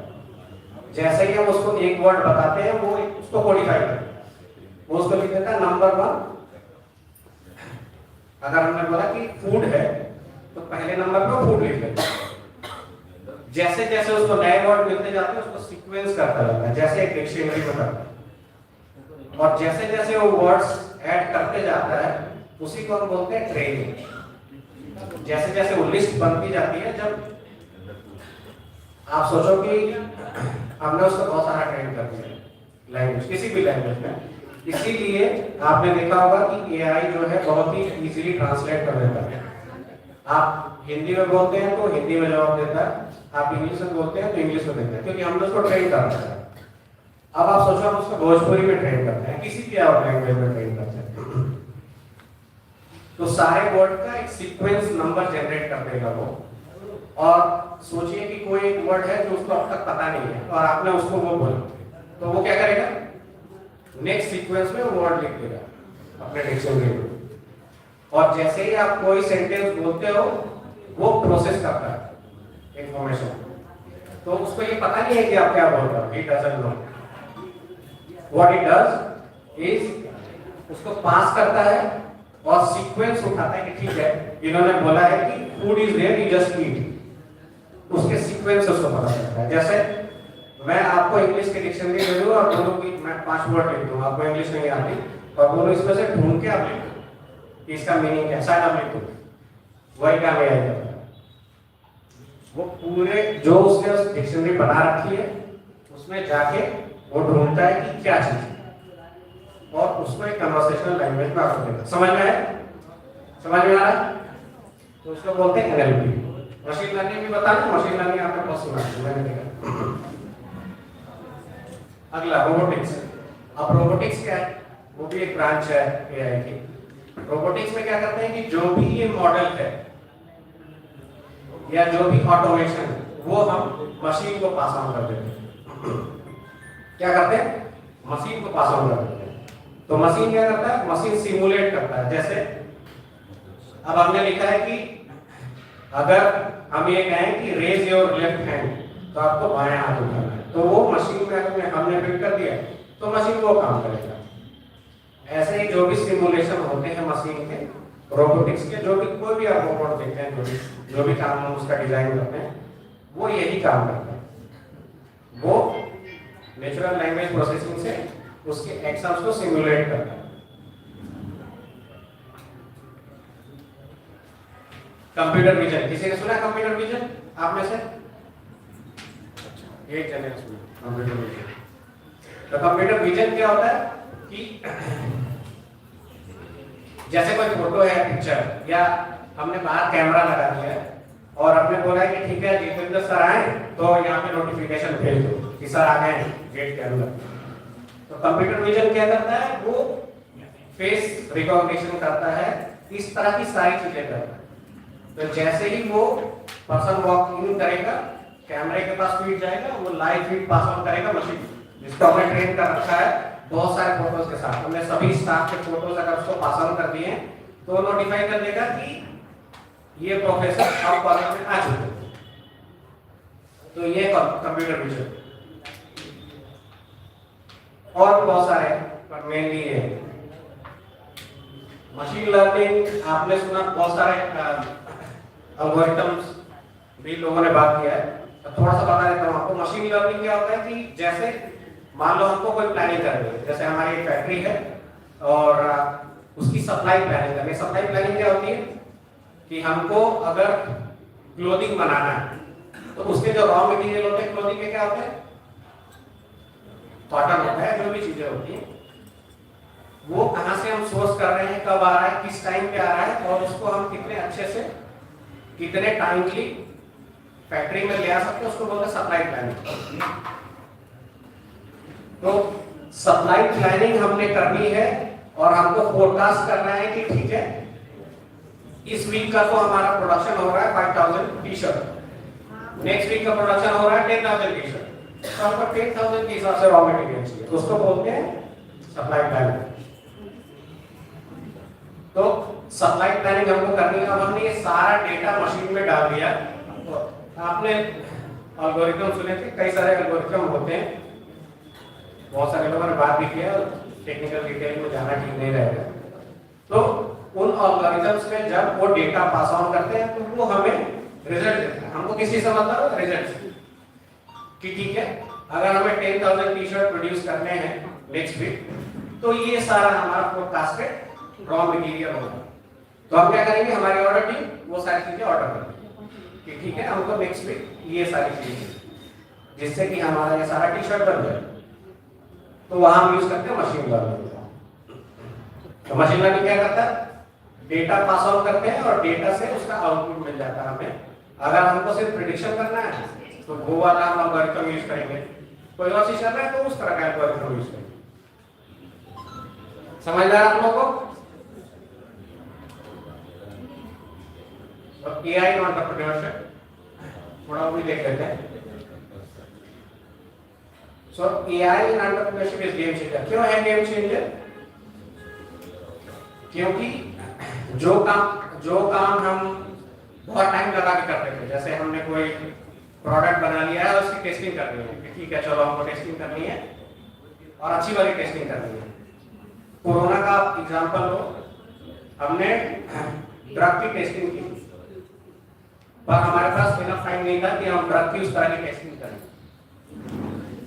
ड्रग की उस तरह की टेस्टिंग करें तो हम क्या करेंगे, टेस्टिंग के लिए वो सारा जो डेटा है उसको मशीन को दे देंगे, ठीक है, और मशीन क्या करेगी कि सिमुलेशन रन करेगी हमारे लिए, ऑटोमेशन रन करेगी और हमें बताएगी कि ये सारे अगर हमारे इनपुट पॉइंट्स हो तो हमारा आउटपुट क्या होगा। तो हमने टेस्टिंग का टाइम रिड्यूस कर दिया किसी भी चीज का, और जब टेस्टिंग का टाइम रिड्यूस कर दिया तो हमारा प्रोडक्ट का जो लाइनअप है, जो प्रोडक्ट का लाइफ साइकिल है वो रिड्यूस हो जाएगा। क्या हो जाएगा, रिड्यूस हो जाएगा। जब वो रिड्यूस हो जाएगा आपको नया बिजनेस करने में या स्टार्टअप करने में आसानी होगी। जैसे अगर आप कल नया बिजनेस करोगे तो आपको असिस्टेंट की जरूरत पड़ेगी। हो सकता है कि अब ना पड़े, बहुत समय तक आप एआई का काम करके असिस्टेंट की तरह यूज कर सकते हो, क्वेश्चन पूछ सकते हो, आपको आंसर देगा। तो अभी जो एंटरप्रेन्योरशिप वाला एरिया है उसमें अलग अलग स्टेजेस में एआई का हेल्प लेके टाइम रिड्यूस कर सकते हैं। क्या कर सकते हैं, मेन बेनिफिट क्या है, ऑटोमेशन और टाइम रिडक्शन।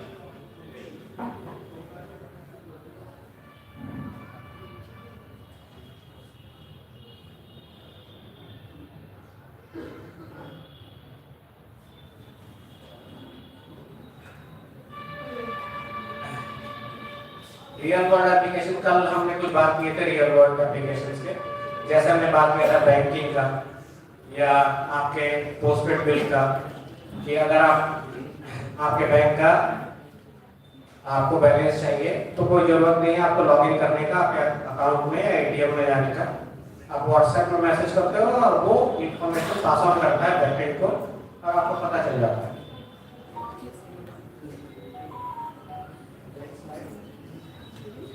तो एआई के बारे में तो खूब सारी बातें हुई हैं, पर एआई होता कैसे, बनता कैसे, कल थोड़ी सी बात हुई थी, थोड़ा डिटेल में बात करेंगे आज। तो समझते हैं कि डेटा क्या होता है। डेटा जो है इंटीग्रल पार्ट है एआई का, और data is what we pass on to the AI, और एआई हमको रिटर्न में वापस डेटा देता है। तो ये समझते हैं कि डेटा क्या होता है, व्हाट इज डेटा। किसी को पता है डेटा क्या होता है, कल मैंने बताया था, किसी को याद है?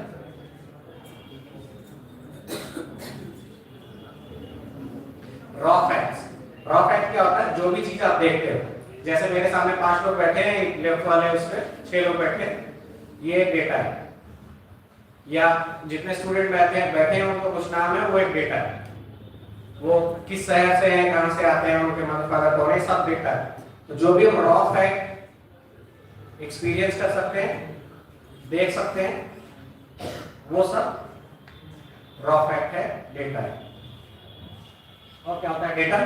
ऑब्जर्वेशंस।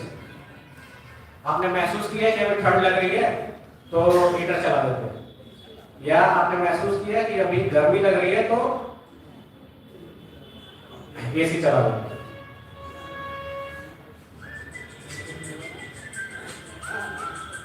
और क्या होता है डेटा?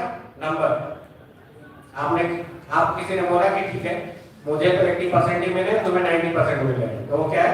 नंबर, परसेंटेज, वो एक डेटा है।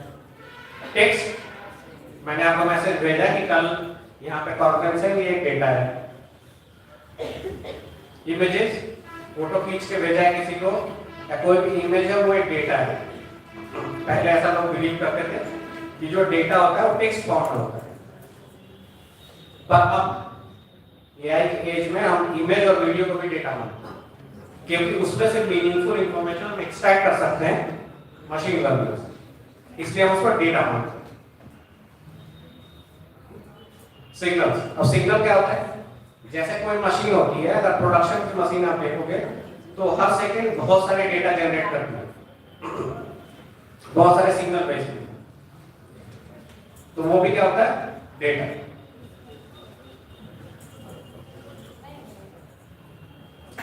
How data and AI related? कल भी हम थोड़ी सी बात की, किसी को याद है कि डेटा और एआई कैसे रिलेटेड है?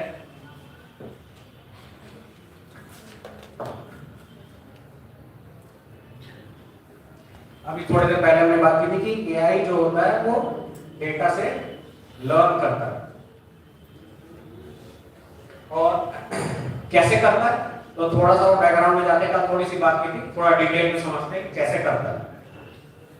तो कल हमने बात किया था कि पहले अगर मान लो हमारे पास ये सारा डेटा है, तो डेटा का कैसे करते हैं, एआई कहां से बन जाता है?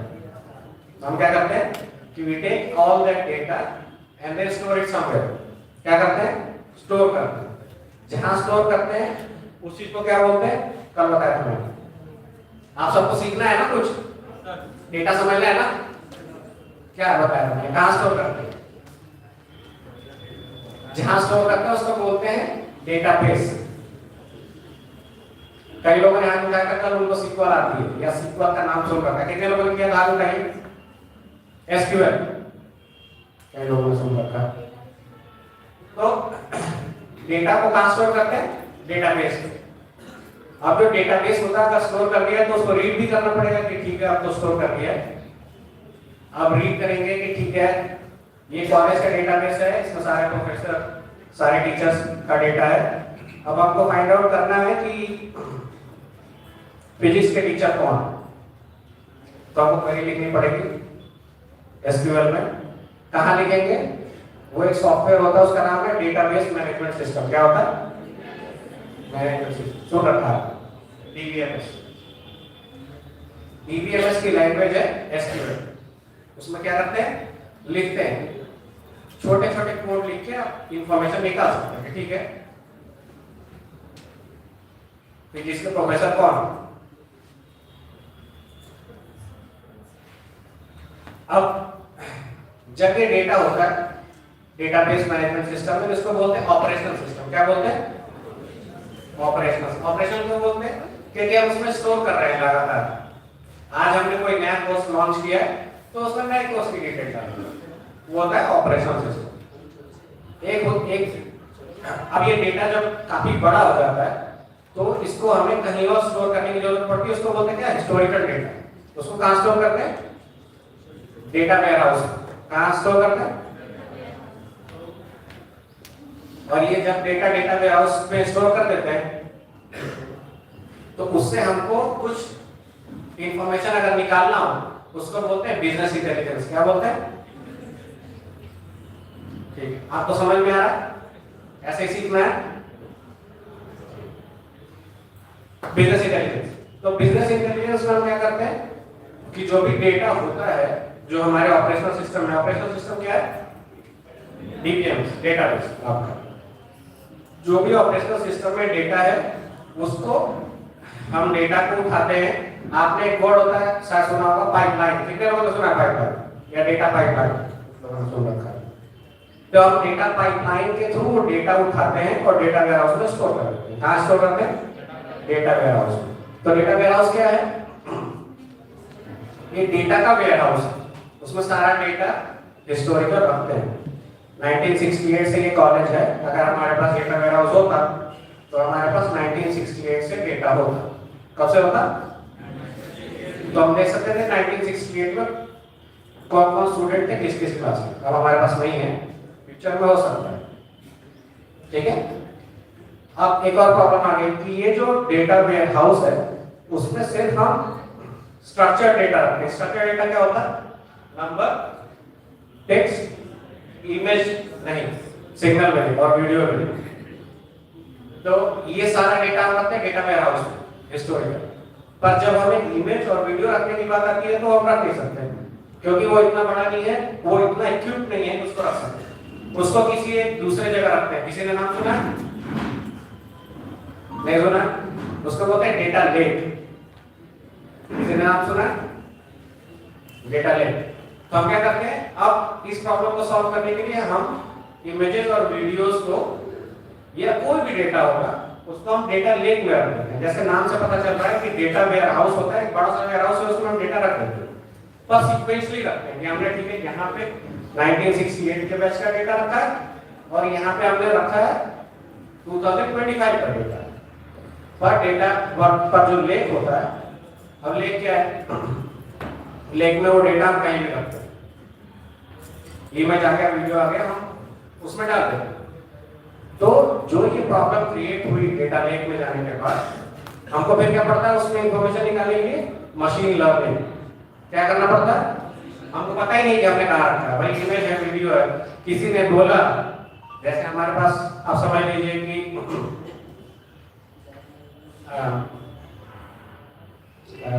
कोई डिपार्टमेंट होगा गवर्नमेंट का जो सीजनल डेटा इकट्ठा करता है। ये देखता है कि एक्यूआई का लेवल क्या है या हमारा वेदर कैसा चल रहा है। वो सारा डेटा कहीं पे रखते हैं और हमारे रिवर्स का लेवल क्या है। अगर हमने ड्रोन के वीडियो बनाए हैं या इमेजेस लिए हैं और हमने उसको स्टोर कर दिया कि ठीक है इस साल सरयू जी का जो लेवल है वो यहाँ पे है दिसंबर में, नेक्स्ट ईयर क्या है हम कंपेयर करना चाहते हैं, तो हम कैसे करेंगे? हम ये तो बहुत बड़ी प्रॉब्लम है। उसको सॉल्व करने के लिए मशीन लर्निंग यूज करते हैं। फिर वो सारा डेटा हम पास ऑन करते हैं मशीन को, ये देखने के लिए कि डेटा में चेंज क्या है। समझ में आ रहा है आप लोगों को? अच्छे समझ में आ रहा है? और जैसा मैंने बताया था कि जो ऑपरेशनल सिस्टम होता है क्या होता है? स्ट्रक्चर्ड डेटा होता है। क्या होता है? स्ट्रक्चर्ड का मतलब होता है स्ट्रक्चरली हमने उसको सीक्वेंस किया, रखा एक के बाद एक। और जो डेटा लेक है या वीडियो या इमेजेस जहां पे रखते हैं वो अनस्ट्रक्चर्ड डेटा है, तो किसी भी फॉर्म में है, स्ट्रक्चर में हमने उस डेटा को स्टोर कर दिया। ठीक है, समझ में आया? अब जो मॉडर्न इंजीनियरिंग होती है, जो आईटी में काम होता है या जो बड़े ऑर्गेनाइजेशंस में काम करते हैं, तो इससे एक प्रॉब्लम क्रिएट होती है। इस सारा होते होते प्रॉब्लम ये है कि हमारे पास पुराना वाला डेटा वेयरहाउस भी है, हमारे पास डेटाबेस भी है और हमारे पास डेटा लेक भी है। अब सारे में से इंफॉर्मेशन निकालना, तो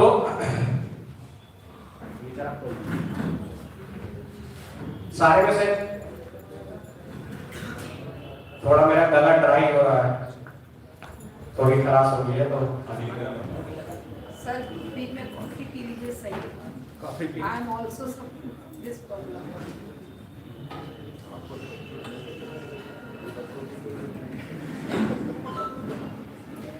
तो ये प्रॉब्लम को सॉल्व करने के लिए हमारे पास एक इंटीग्रेटेड सिस्टम होना चाहिए जिससे कि हम ये डेटा जहाँ पे स्टोर कर सकते हैं और डेटा को रिट्रीव कर सकते हैं और वहाँ पे मशीन लर्निंग और एआई भी कर सकते हैं। तो उसको बोलते हैं आज के डेट में मॉडर्न डेटा प्लेटफॉर्म। क्या बोलते हैं?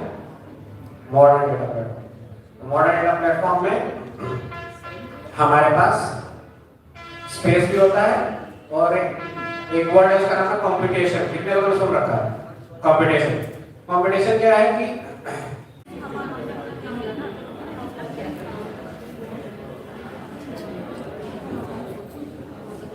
स्क्रीन कर रहे हैं यहाँ पर है ना, उसी को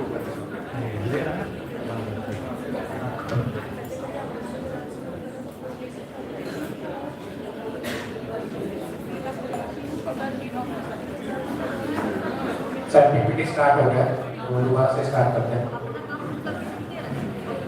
तो व्हाट इज डेटा हमने देख लिया, डेटा क्या होता है, डेटा क्या होता है ये भी देख लिया।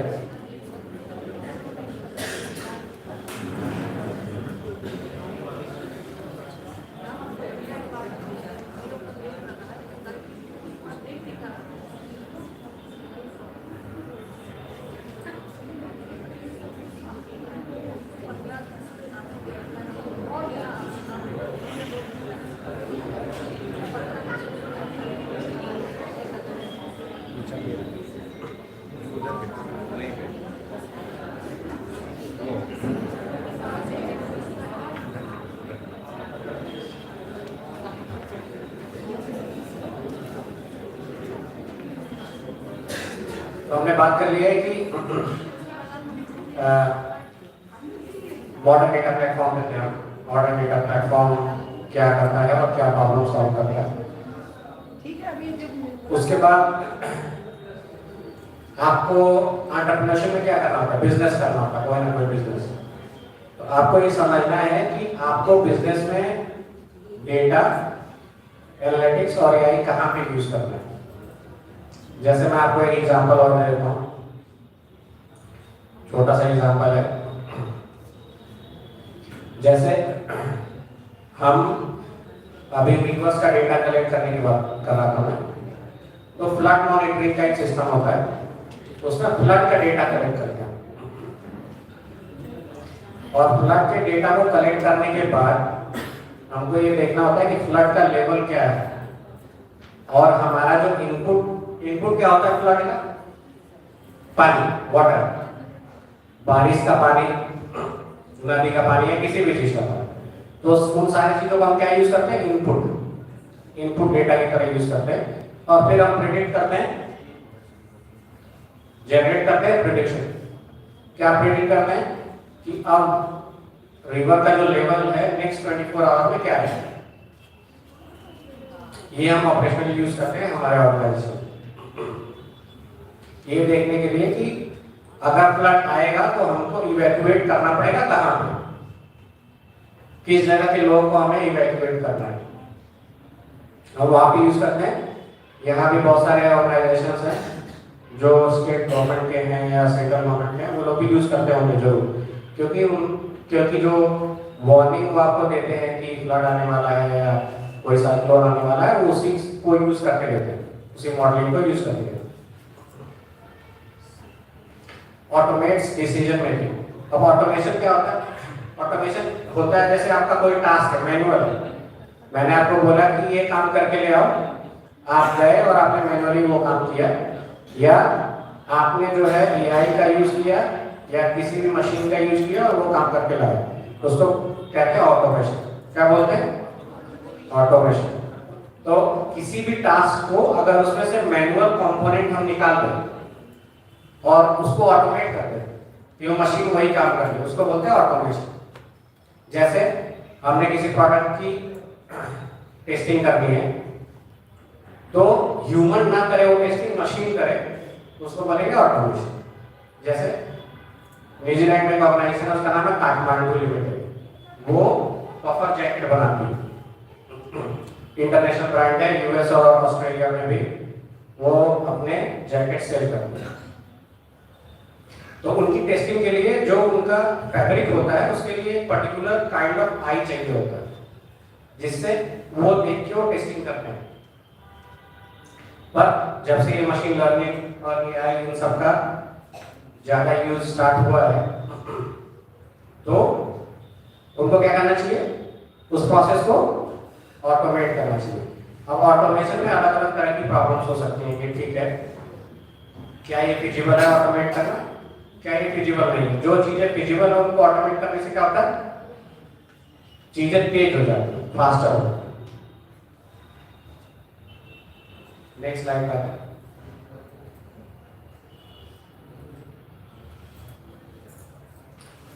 तो इंपॉर्टेंस क्या है एआई का इनोवेशन और एंटरप्रेन्योरशिप में?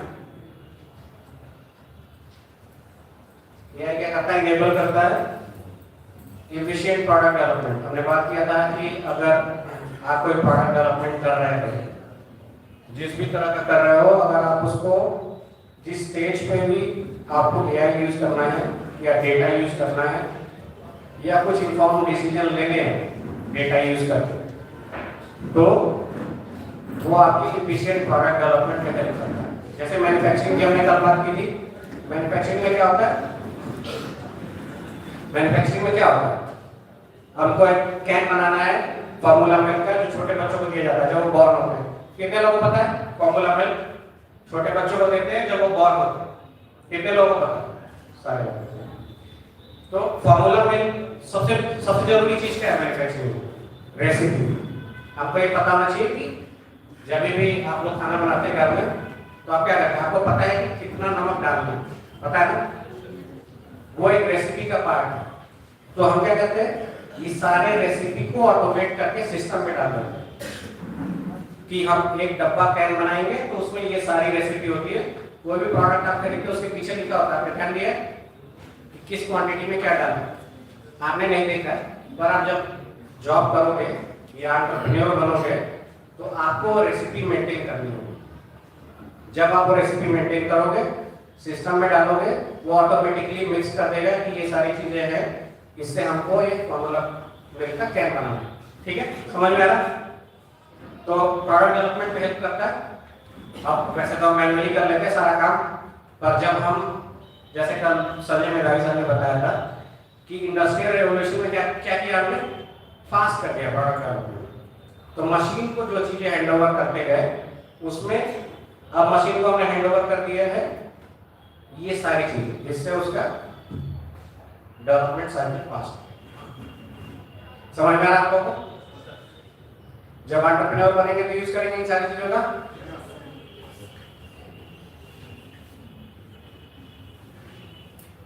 ऑटोमेशन में बात किया था, और बिजनेस प्रोसेस क्या होता है वो थोड़ा सा बता दूंगा।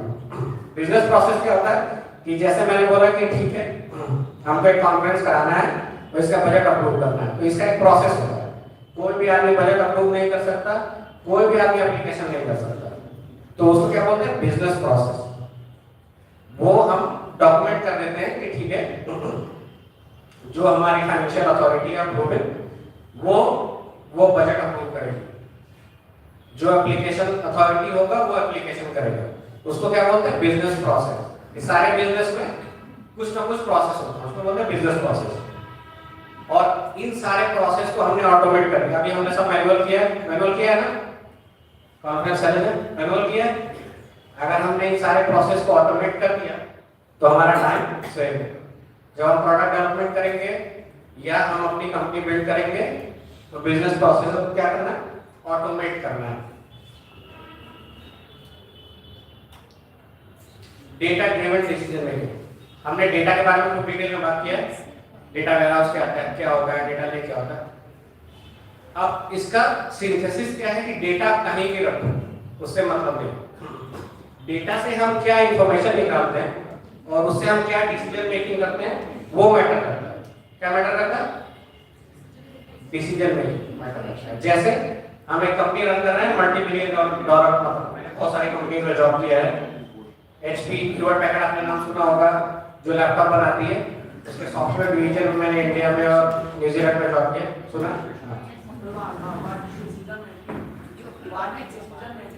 अच्छा, डिसीजन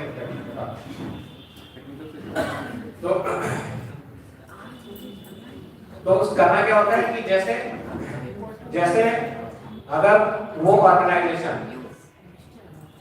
कोई प्रोडक्ट बनाता, कोई भी चीज बनाता है, कोई सर्विस प्रोवाइड करता है और उसको ये देखना है कि ठीक है हमको आगे किसी ने बोला कि हम टी शर्ट बनाते थे, टी शर्ट का एग्जाम्पल लिया था हमने हमारी फैक्ट्री में, अब हम शॉर्ट भी बनाएंगे।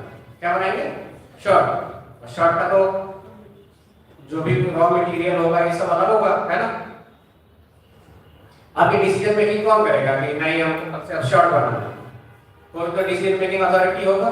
जनरली वो एग्जीक्यूटिव बोर्ड होता है जिसमें सीईओ होता है, जिसमें बाकी डायरेक्टर्स होते हैं या जो हेड होते हैं वो लोग होते हैं। अब उनको डिसीजन मेकिंग करना है पर उनके पास तो कोई डेटा ही नहीं है। आपने आगे बोला कि हम कल से शॉर्ट बनाएंगे, वो पहली चीज पूछेंगे कि ठीक है शॉर्ट बनाएंगे पर हमारे पास क्या डेटा है समझने के लिए कि शॉर्ट दिखेगा नहीं दिखेगा, हमारे पास रॉ मटेरियल है नहीं है। तो जो वो डिसीजन लेगा उसको बोलते हैं डिसीजन मेकिंग। समझ में आ रहा? अब वो डिसीजन मेकिंग करेगा नहीं, आपको क्या बोलेगा? अगर आप वहां जॉब करते हो, जाओ और पता करो कि गोंडा की मार्केट में हम शॉर्ट बेच सकते हैं क्या, कितने स्टोर हैं जहां पे हम शॉर्ट बेच सकते हैं। एक प्रोड्यूस करने के लिए हमको रॉ मटेरियल कहां से चाहिए होगा, क्या ये फाइनेंशियली वायबल है। फाइनेंशियली वायबल क्या होता है कि जो भी हमारा इनपुट है, जो भी हमने इन्वेस्टमेंट किया है उस चीज को बनाने में, उससे ज्यादा में हम सेल कर सकते हैं। कल एथिकल और ग्रॉस प्रॉफिट नेट प्रॉफिट की बात होती है। तो कोई भी बिजनेस आप करोगे, ठीक है, हमको एथिकल होना चाहिए, सारी चीजें, पर एट द एंड अगर वो कॉमर्शियली वायबल नहीं होगा, अगर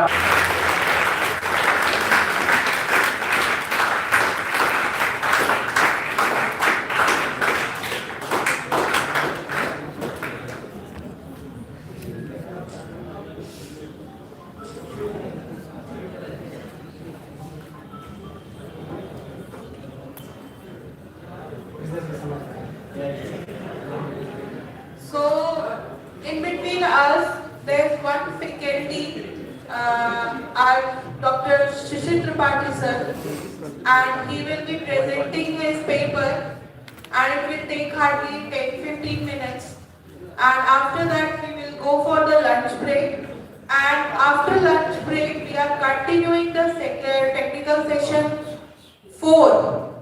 Technical session 4, and for that we have Dr.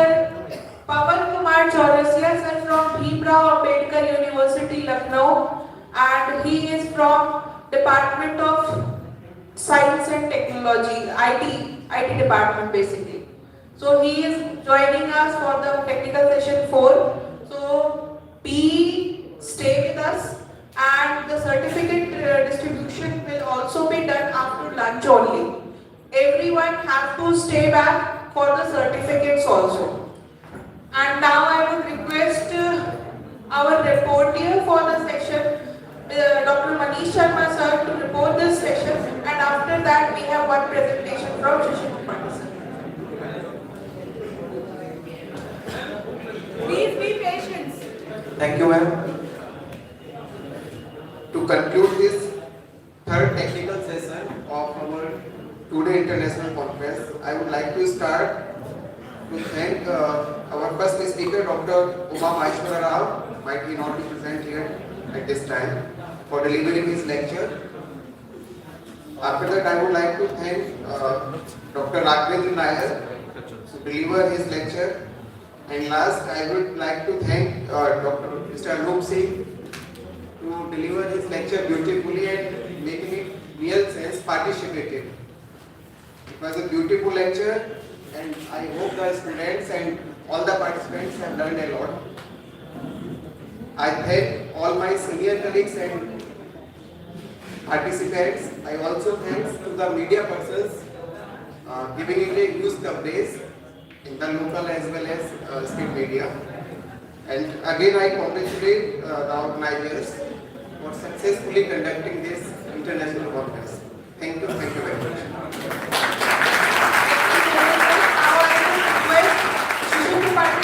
For his presentation, and after that we will go for the lunch break, and we will come back for the certificate distribution and the technical session 4.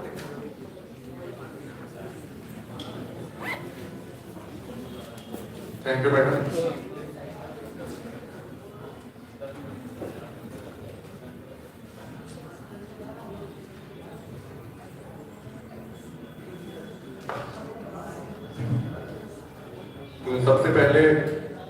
माँ सरस्वती के चरणों में नमन करते हुए good afternoon to all dignitaries present on the dais and off the dais. बच्चों, दमखम खत्म हो गया है? भूख लग रही है? ज्यादा टाइम नहीं लगेगा, डोंट यू वरी। देखो, मेरा पर्पस जो है इस प्रेजेंटेशन को देने का simple to communicate with you students, आपको कुछ ऐसी नई चीजें बता सके जिसका आप in future, in very recent future उसका इस्तेमाल कर सके। तो बेसिकली जो प्रेजेंटेशन हमने प्रिपेयर किया है वो किस चीज पे बेस्ड है कि आप, क्योंकि मैं जूलॉजी का असिस्टेंट प्रोफेसर हूं, तो मैंने अपने टॉपिक को और एंटरप्रेन्योरशिप से रिलेट करके एक प्रेजेंटेशन तैयार की है। किस तरीके से डिजीज डिटेक्शन और बायो सर्विलेंस, जो कि हेल्थ इंडस्ट्री में बहुत इंपॉर्टेंट रोल प्ले करता है, और उसमें कैसे आप एंटरप्रेन्योरशिप जो है वो डेवलप कर सकते हैं। तो इसमें अगर हम बात करें कि मशीन लर्निंग का क्या रोल हो सकता है, क्या इनपुट हो सकता है, तो तमाम तरीके के क्लिनिकल, जीनोमिक और एनवायरमेंटल डेटा जो है वो डेली बेसिस पे जनरेट होते हैं। अब मशीन लर्निंग जो है वो करती क्या है, बेसिकली इस ह्यूज अमाउंट ऑफ डेटा को एनालाइज करने में हेल्प करती है। जैसे मान लीजिए कि किसी पर्टिकुलर एरिया में कोई पैथोजन आउटब्रेक हुआ, या एनवायरमेंट में सडन चेंज की वजह से किसी डिजीज का आउटब्रेक हुआ, तो उस डेटा को कलेक्ट करके और कैसे उसको एनालाइज किया जाए ताकि अर्ली डिटेक्शन जो है वो हो सके। अब इसमें ट्रेडिशनल सर्विलेंस पहले होता रहा है कि डॉक्टर से, लैब से या हॉस्पिटल से रिपोर्ट्स जो है वो कलेक्ट की जाती है सिस्टमेटिकली, वीकली बेसिस पे, पेपर बेस्ड सिस्टम होता है, सर्वे में टाइम लगता है। लेकिन जो एआई पावर्ड प्रेडिक्टिव सिस्टम्स हैं वो इस टाइम को काफी कम कर देते हैं। तो जब तक हम ट्रेडिशनल सर्विलांस कर रहे थे तब तक बीमारी और बढ़ गई और फैल गई, तो उस टाइम ड्यूरेशन को लिमिट करने में ये एआई ड्रिवन सिस्टम काफी हेल्प करता है। जैसे आपको एक एग्जांपल दें, एक एआई टूल है जिसको हम हेल्थ सेंटिनल कहते हैं, और ये बेसिकली जो है वो इंटीग्रेटेड डिजीज सर्विलेंस प्रोग्राम जो गवर्नमेंट ऑफ इंडिया का चल रहा है उससे इसको कोरिलेट कर दिया है। अब इस हेल्थ सेंटिनल का काम क्या है? इसका काम ये है कि बीमारियों से जुड़ी जो खबरें हैं आए दिन आती रहती हैं लोकल लेवल पे। जैसे मान लीजिए कि गोंडा जिले में ही जापानीज एंसेफेलाइटिस का आउटब्रेक हुआ, लोगों को बुखार होने लगा, या गोरखपुर रीजन में, तो वो खबर जो है वो लोकल पब्लिकेशंस में आएगी। लेकिन हेल्थ सेंटिनल्स क्या करेगा? इस तरीके की जितनी भी खबरें हैं, जितनी भी मीडिया रिपोर्ट्स हैं, उनको एनालाइज करके और उस डेटा को प्रिडिक्शन के लिए, और इसमें सिर्फ डिजीज का डेटा नहीं रहता है, इसमें जो कंज्यूमर है उसके बिहेवियर का भी डेटा है। जैसे सपोज करिए कि किसी इलाके में पैरासीटामोल की बिक्री बढ़ गई, इसका मतलब कि वहां पे बुखार बढ़ गया है, उस डेटा को भी एनालाइज करेगा ये सिस्टम, और अर्ली प्रेडिक्शन जो है वो देगा कि किसी तरीके की बीमारी जो है वो फैल रही है। इसमें एक और जो नया स्टार्टअप है, दो एग्जांपल्स हमने यहाँ पे लिए हैं, एक निरामय है और दूसरा जो है वो सेटिंग हेल्थ केयर का है। अभी जो निरामय है ये बेसिकली है क्या? It is a non invasive early response for using the machine intelligence. इसमें बेसिकली जो है एआई पावर टेक्निक का इस्तेमाल करके जो ब्रेस्ट कैंसर के केसेस होते हैं उसको अर्ली स्टेज में डिटेक्ट करने के लिए इस लर्निंग मॉडल को डेवलप किया गया। थर्मल इमेजिंग का जो ट्रेडिशनल तरीके होते हैं ब्रेस्ट कैंसर को डिटेक्ट करने के, जैसे मेमोग्राफी वगैरह इस्तेमाल की जाती है, उससे ये टेक्निक जो है वो 27% ज्यादा एफिशिएंट है और अर्ली डिटेक्शन करती है। इसी तरीके से जो दूसरा है, जो हेल्थ स्टैटिन हेल्थ केयर वाला है। इसमें सर्विक्स के जो कैंसर जो कि महिलाओं में बहुत कॉमन हो जाते हैं after the age of 35 to 40, इस सर्विक्स कैंसर को डिटेक्ट करने के लिए भी एक एआई मॉडल जो है वो डेवलप किया गया, जिसको बेसिकली सर्विस सेंस कहा गया। तो ये भी अर्ली डिटेक्शन करने में बहुत इंपॉर्टेंट रोल प्ले कर रहा है। अब ये इंट्रोडक्शन हम आपको क्यों दे रहे हैं? डायग्नोस्टिक में या सर्विलेंस में तमाम तरीके के लैंग्वेज मॉडल्स जो है वो यूज हो रहे हैं। जैसे कि यहाँ पे आप देख सकते हैं CNN या कॉन्वोल्यूशनल न्यूरल नेटवर्क का इस्तेमाल बेसिकली हो रहा है। इसमें होता क्या है, क्यों इसको कॉन्वोल्यूशनल न्यूरल नेटवर्क कहते हैं? जैसे किसी चीज को जब हम देखते हैं तो उसकी प्रोसेसिंग हमारा ब्रेन करता है। आंख का काम या रेटिना का काम सिर्फ उस इमेज को क्रिएट करना या उस इमेज को ब्रेन तक भेजना है, लेकिन जो चीज दिख रही है वो काम हमारे विजुअल कॉर्टेक्स का है, जो पीछे वाला हिस्सा होता है ब्रेन का। तो ये जो कॉन्वोल्यूशनल न्यूरल नेटवर्क्स डेवलप किए जा रहे हैं एआई और एमएल का यूज करके, इसमें हमारा ब्रेन या हमारे ब्रेन के अलग अलग पार्ट्स किसी चीज को जिस तरीके से प्रोसेस करते हैं उसी तरीके से वो मशीन भी उसको प्रोसेस करेगी। तो इससे फायदा क्या है? आपने एक्सरे कराया, डॉक्टर को दिखाया, डॉक्टर देख के एक्सरे समझ रहा है कि हाँ कहीं पे फ्रैक्चर है या कहीं कोई थोड़ी बहुत आउटग्रोथ दिख रही है। लेकिन अगर वही इमेज उस मशीन को दिया जाए प्रोसेस करने के लिए तो वो वे बेटर तरीके से उसको प्रोसेस करेगी। तो इसका भी इस्तेमाल हो रहा है। इसी तरीके से जीनोमिक मशीन लर्निंग, एक एग्जांपल नए स्टार्टअप का है आरोग्य एआई करके। तो ये बेसिकली क्या कर रहा है, जो जीनोमिक्स का डेटा है, और बहुत डेटा है। जीनोमिक्स का मतलब ये हो गया कि जितनी वैरायटी ऑफ स्पीशीज आप देखते हैं लिविंग वर्ल्ड में, उन सब के जीनोम का डेटा सीक्वेंस करने के बाद एनसीबीआई और तमाम तरीके के जो डेटा रिपोजिटरीज हैं उनके ऊपर सब सेव किया जाता है फॉर फर्दर एनालिसिस। तो ये जो आरोग्य एआई है, ये उस जीनोमिक डेटा का इस्तेमाल करके जो डिजीज रेजिस्टेंट पैथोजेंस हैं, जैसे कि टीबी की समस्या बड़ी व्यापक है हमारे देश में, और वो टीबी जो है वो धीरे धीरे ड्रग रेजिस्टेंट होती चली जाती है। तो किस लेवल का ड्रग रेजिस्टेंस है उसमें, मल्टी ड्रग रेजिस्टेंट है या एक्सट्रीम ड्रग रेजिस्टेंस है, इसको डिटेक्ट करने के लिए भी इस पर्टिकुलर एआई मॉडल का यूज किया जाता है। इसके अलावा सर्विलेंस का मतलब क्या हो गया कि डिजीज आउटब्रेक कितनी हो रही है किसी पर्टिकुलर इलाके में, तो इसको एसेस करने के लिए भी जो मॉडल्स यूज किए जा रहे हैं, जैसा सर ने भी बताया एनएलपी जो नेचुरल लैंग्वेज प्रोसेसिंग वाला मॉडल है, इस मॉडल को जो हमारा national centre for disease control है उसका एक विंग है media scanning and verification cell. उस विंग का काम ही यही है कि जितनी भी रिपोर्ट्स हैं, क्योंकि नेचुरल लैंग्वेज प्रोसेसिंग है तो रिपोर्ट्स जो है किसी न किसी लैंग्वेज में लिखी जाएगी, या तो हिंदी में लिखी जाएगी या इंग्लिश में लिखी जाएगी। तो उस लैंग्वेज को प्रोसेस करके और डिजीज से रिलेटेड जो भी डेटा है उसको पहले ही एसेस किया जाएगा डिजीज प्रेडिक्शन में, जो कि हेल्प करेगा।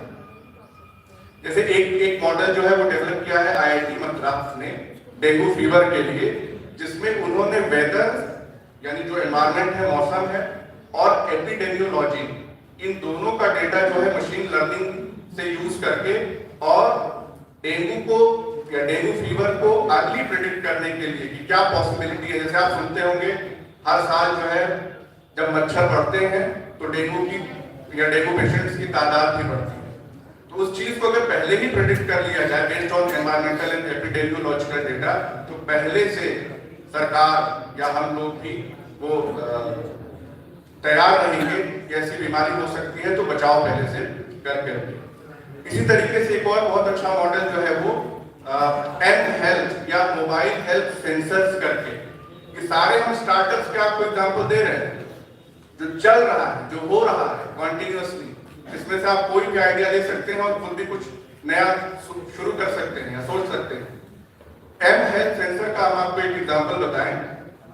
इसमें बेसिकली एक डॉक्टरनल कफ एनालाइजर, एक डिवाइस जो है वो इजाद की गई। इसका काम क्या है, जैसे अभी कुछ लोग खांस रहे हैं, यहाँ पे खांसी आ रही, अब खांसी आ रही है, देखो जानबूझ के खांसेंगे थोड़ा। खांसी कई तरीके की हो सकती है, जैसे इस समय आप जो खांस रहे हैं वो फर्जी खांसी है, ठीक है, लेकिन सर्दी के साथ भी खांसी हो सकती है। हमारे देसी भाषा में खांसी जो लगातार चलती रहती है उसको कुकुर खांसी कहते हैं, ऐसा आपने सुना? उस खांसी के दौरान, अब इधर ध्यान दीजिए, खांसने मत लगे, उस खांसी के दौरान किस तरीके की आवाज निकल रही है, उस वॉइस डेटा को एनालाइज करके कंडीशन को इंटरप्रेट करना, और बहुत जल्दी इस तरीके के एप्लीकेशंस भी डेवलप होंगे कि आप अपने मोबाइल में खांसिए और आपको कंडीशन बता देगा कि 50% सही है, ठीक है। ये काम भी हो रहा है। इसके अलावा lab on chip devices, lab on chip devices का मतलब क्या हो गया? आजकल आपने देखा होगा बहुत ट्रेंड में है सीजीएम, कॉन्टिन्यूअस ग्लूकोज मॉनिटर। इसमें क्या करते हैं, एक छोटी सी डिवाइस है, उसको कहीं भी किसी भी मसल में उसका सेंसर जो है वो लगा देते हैं और वो पेस्ट कर देते हैं। वो 24 घंटे आपके ब्लड ग्लूकोज को मॉनिटर करता रहता है और उसका डेटा जो है आपके मोबाइल के ऐप में वो देता रहता है। ग्लूकोज का पीक कब हुआ और वो पीक कितनी देर में डाउन हुआ, ये सारा डेटा जो है वो ये सारा डेटा वो मॉनिटर करता है फॉर फर्दर एनालिसिस। तो अगर किसी को डायबिटीज है तो उसको कंट्रोल करने में भी वो हेल्प करता है। ज्यादा स्लाइड्स नहीं है, 2 स्लाइड्स और गड़बड़ा होगी। इसमें जो मेन चीज हमको डिस्कस करनी है वो आयुष्मान भारत डिजिटल मिशन है। इस मिशन का पर्पस क्या है कि जितने अब तक लगभग 500 मिलियन हेल्थ रिकॉर्ड्स हैं, उन सभी हेल्थ रिकॉर्ड्स को डिजिटाइज करना, और डिजिटाइज करने के बाद एक मॉडल है फेडरेटेड लर्निंग का, मशीन लर्निंग का एक मॉडल है फेडरेटेड लर्निंग। इस मॉडल के थ्रू करना क्या है कि जितनी भी डिवाइसेस हमारे पास हैं, जैसे अभी हमने आपको एग्जांपल दिया कॉन्टिन्यूअस ग्लूकोज मॉनिटर का, तो जितने लोगों को डायबिटीज है उनके पास उनकी मोबाइल डिवाइस है, उन सभी डेटा को एनालाइज करके और सिर्फ उस डेटा का जो मॉडल है वो भेजना। वो डेटा कहीं सेंट्रल सर्वर पे शेयर नहीं होगा, सिर्फ डेटा की एनालिसिस जाएगी, तो इससे जो पेशेंट की प्राइवेसी है या डेटा की सिक्योरिटी है वो भी मेंटेन रहेगी। तो ये बहुत इंपॉर्टेंट मिशन जो है वो स्टार्ट हुआ है, आयुष्मान भारत डिजिटल मिशन। अब आते हैं आपके पर्पस की बात, हेल्थ एंटरप्रेन्योरशिप इकोसिस्टम। अब इकोसिस्टम का मतलब क्या हो गया कि ऐसा एनवायरनमेंट देना कि नए जो एंटरप्रेन्योरियल जो वर्कशॉप्स हैं वो ऑर्गेनाइज हो सके और आप उसको खुद अपने लेवल पे परफॉर्म कर सकें। तो कुछ संस्थाएं हैं जैसे कैच है, डरबी है, नेस्कॉम है, ये ऐसे एसोसिएशंस हैं जो इस तरीके का इकोसिस्टम प्रोवाइड करते हैं। पहले ही हमने आपको निरामय का, सेटिन हेल्थ केयर का और इमेजिंग और जीनोमिक प्रोसेसिंग के एग्जांपल्स ऑलरेडी हमने आपको दिए हैं। कुछ मेथडोलॉजी और केस स्टडीज भी हैं जिसको हम ऑलरेडी डिस्कस कर चुके हैं। हालांकि इसमें एक चीज और है, जैसा कि सर ने भी बताया, कोविड-19 का जो सर्विलांस था उस दौरान भी मशीन लर्निंग का यूज किया गया और मोर देन 5000 आउटब्रेक्स वो पहले ही रिपोर्ट कर लिए गए थे कि ये आउटब्रेक होने वाले हैं। Finally discussion and conclusion. अब इसमें जो बेनिफिट्स हैं वो क्या है आपके लिए? मेन चीज ये है कि इन्फेक्शियस डिजीजेस और कैंसर, इनका अर्ली डिटेक्शन पॉसिबल हो सका है और ज्यादा पॉसिबल होगा, पहली बात। दूसरा क्या है कि जो फ्रंट लाइन वर्कर्स हैं, जैसे किसी तरीके की अगर कम्युनिकेबल डिजीज जो छुआछूत की बीमारी होती है वो अगर फैल रही है तो उस दौरान फ्रंट लाइन वर्कर्स को सबसे ज्यादा खतरा होता है। तो उसमें भी अगर वो एआई बेस्ड डायग्नोस्टिक्स का यूज करें, जैसे कोविड के दौरान ही बहुत जांचें हो रही थी, फेस मास्क लगाइए और पूरा पीपीटी किट जो पहनिए, तो वो किट पहन के भी वो जो हेल्थ वर्कर है that he was not sure, he और शी वाज नॉट श्योर कि अगले को है कि नहीं है। और अगर कोई ऐसा डिटेक्शन होता है, जैसे कोई कफ वाला हमने बताया कि खांसी से ही पहचान हो जाती कि ये नॉर्मल खांसी है या कोविड-19 वाली खांसी है, तो तो उसी समय जो है वो आइसोलेट करने में वो टेक्निक हेल्प करते हैं। चैलेंजेस क्या हैं? चैलेंजेस बहुत हैं। सबसे पहला चैलेंज है डेटा गैप। अभी भी जितना डेटा है वो सफिशिएंट नहीं है इन मॉडल्स को परफेक्टली परफॉर्म करने के लिए। वो डेटा मिलना सबसे बड़ा चैलेंज ये है। इसके बाद जो रेगुलेटरी और एथिकल नीड्स हैं, that should also be fulfilled. और फाइनली एक जो बहुत बड़ा चैलेंज है इस समय, कम से कम इंडियन पर्सपेक्टिव में, वो है डिजिटल लिटरेसी। हम लोग मोबाइल सबके हाथ में, यूट्यूब, फेसबुक, इंस्टाग्राम चलाना आता है, लेकिन मोबाइल का सही इस्तेमाल करना ये बहुत कम लोग करते हैं अभी। तो भले वो हाथ में डिजिटल डिवाइस लेके चल रहे हैं, but they are not digitally literate. तो डिजिटल लिटरेसी के चैलेंज को मीट करना भी बहुत जरूरी है। फाइनली कंक्लूड करेंगे हम इसमें। मेन बात जो समझने की वो ये है कि अब जो हमारा इंडियन हेल्थ केयर सिस्टम है वो रिएक्टिव से प्रेडिक्टिव की तरफ बढ़ रहा है।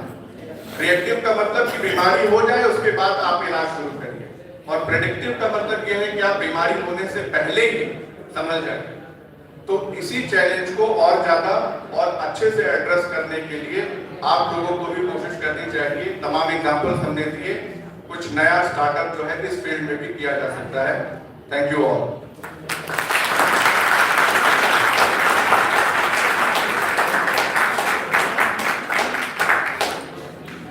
Thank you so much, Shashika.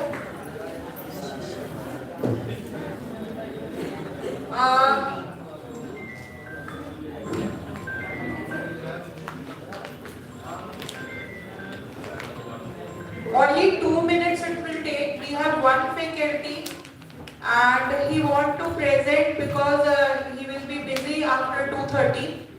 So it will take only 2 minutes and then we will be moving for the lunch break.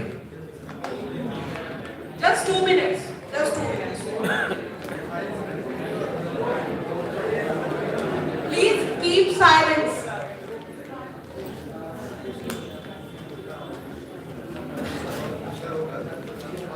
Vinod Kumar sir, are you available? Can we start? Hello? Can we start your presentation? Yes, ma'am. Okay. We are running short in time, so please be shorter. Explain in brief. I will start my presentation without committing myself, Dr. Vinod Kumar, Assistant Professor, Government Degree College of Baravati. My topic is ethical artificial intelligence and base mitigation. Artificial intelligence has become an integral part of human life. The study emphasizes the perfect based determination of artificial intelligence system as well as the possible outcome of the problem. The study also discussed the various mitigation measures such as algorithm strategy, data processing, and modern validations that have been suggest the mitigation based the enhanced justice artificial intelligence. In order to develop the subject of artificial intelligence ethics, the study analyzed the advantage and disadvantage of different framework of emphasis of the necessary, the continued interdisciplinary research and collaboration. Research people of ethical intelligence and base mitigation explore identifying, preventing, and correcting unfairness in artificial intelligence system, focusing on source like the training data, social projection, and flow algorithm design using deadline like data, post-processing, and ethical framework. Studying the military finance and beyond the articles is the useful for the course of academic, professional, decision makers who are to support ethical and responsible artificial intelligence development and application.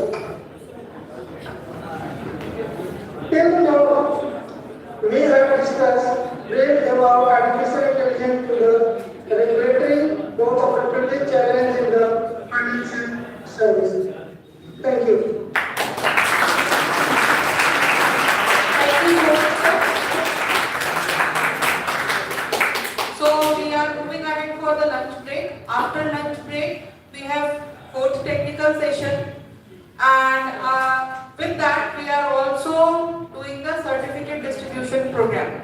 Okay, so stay with us so that you can get your certificates today only. Okay?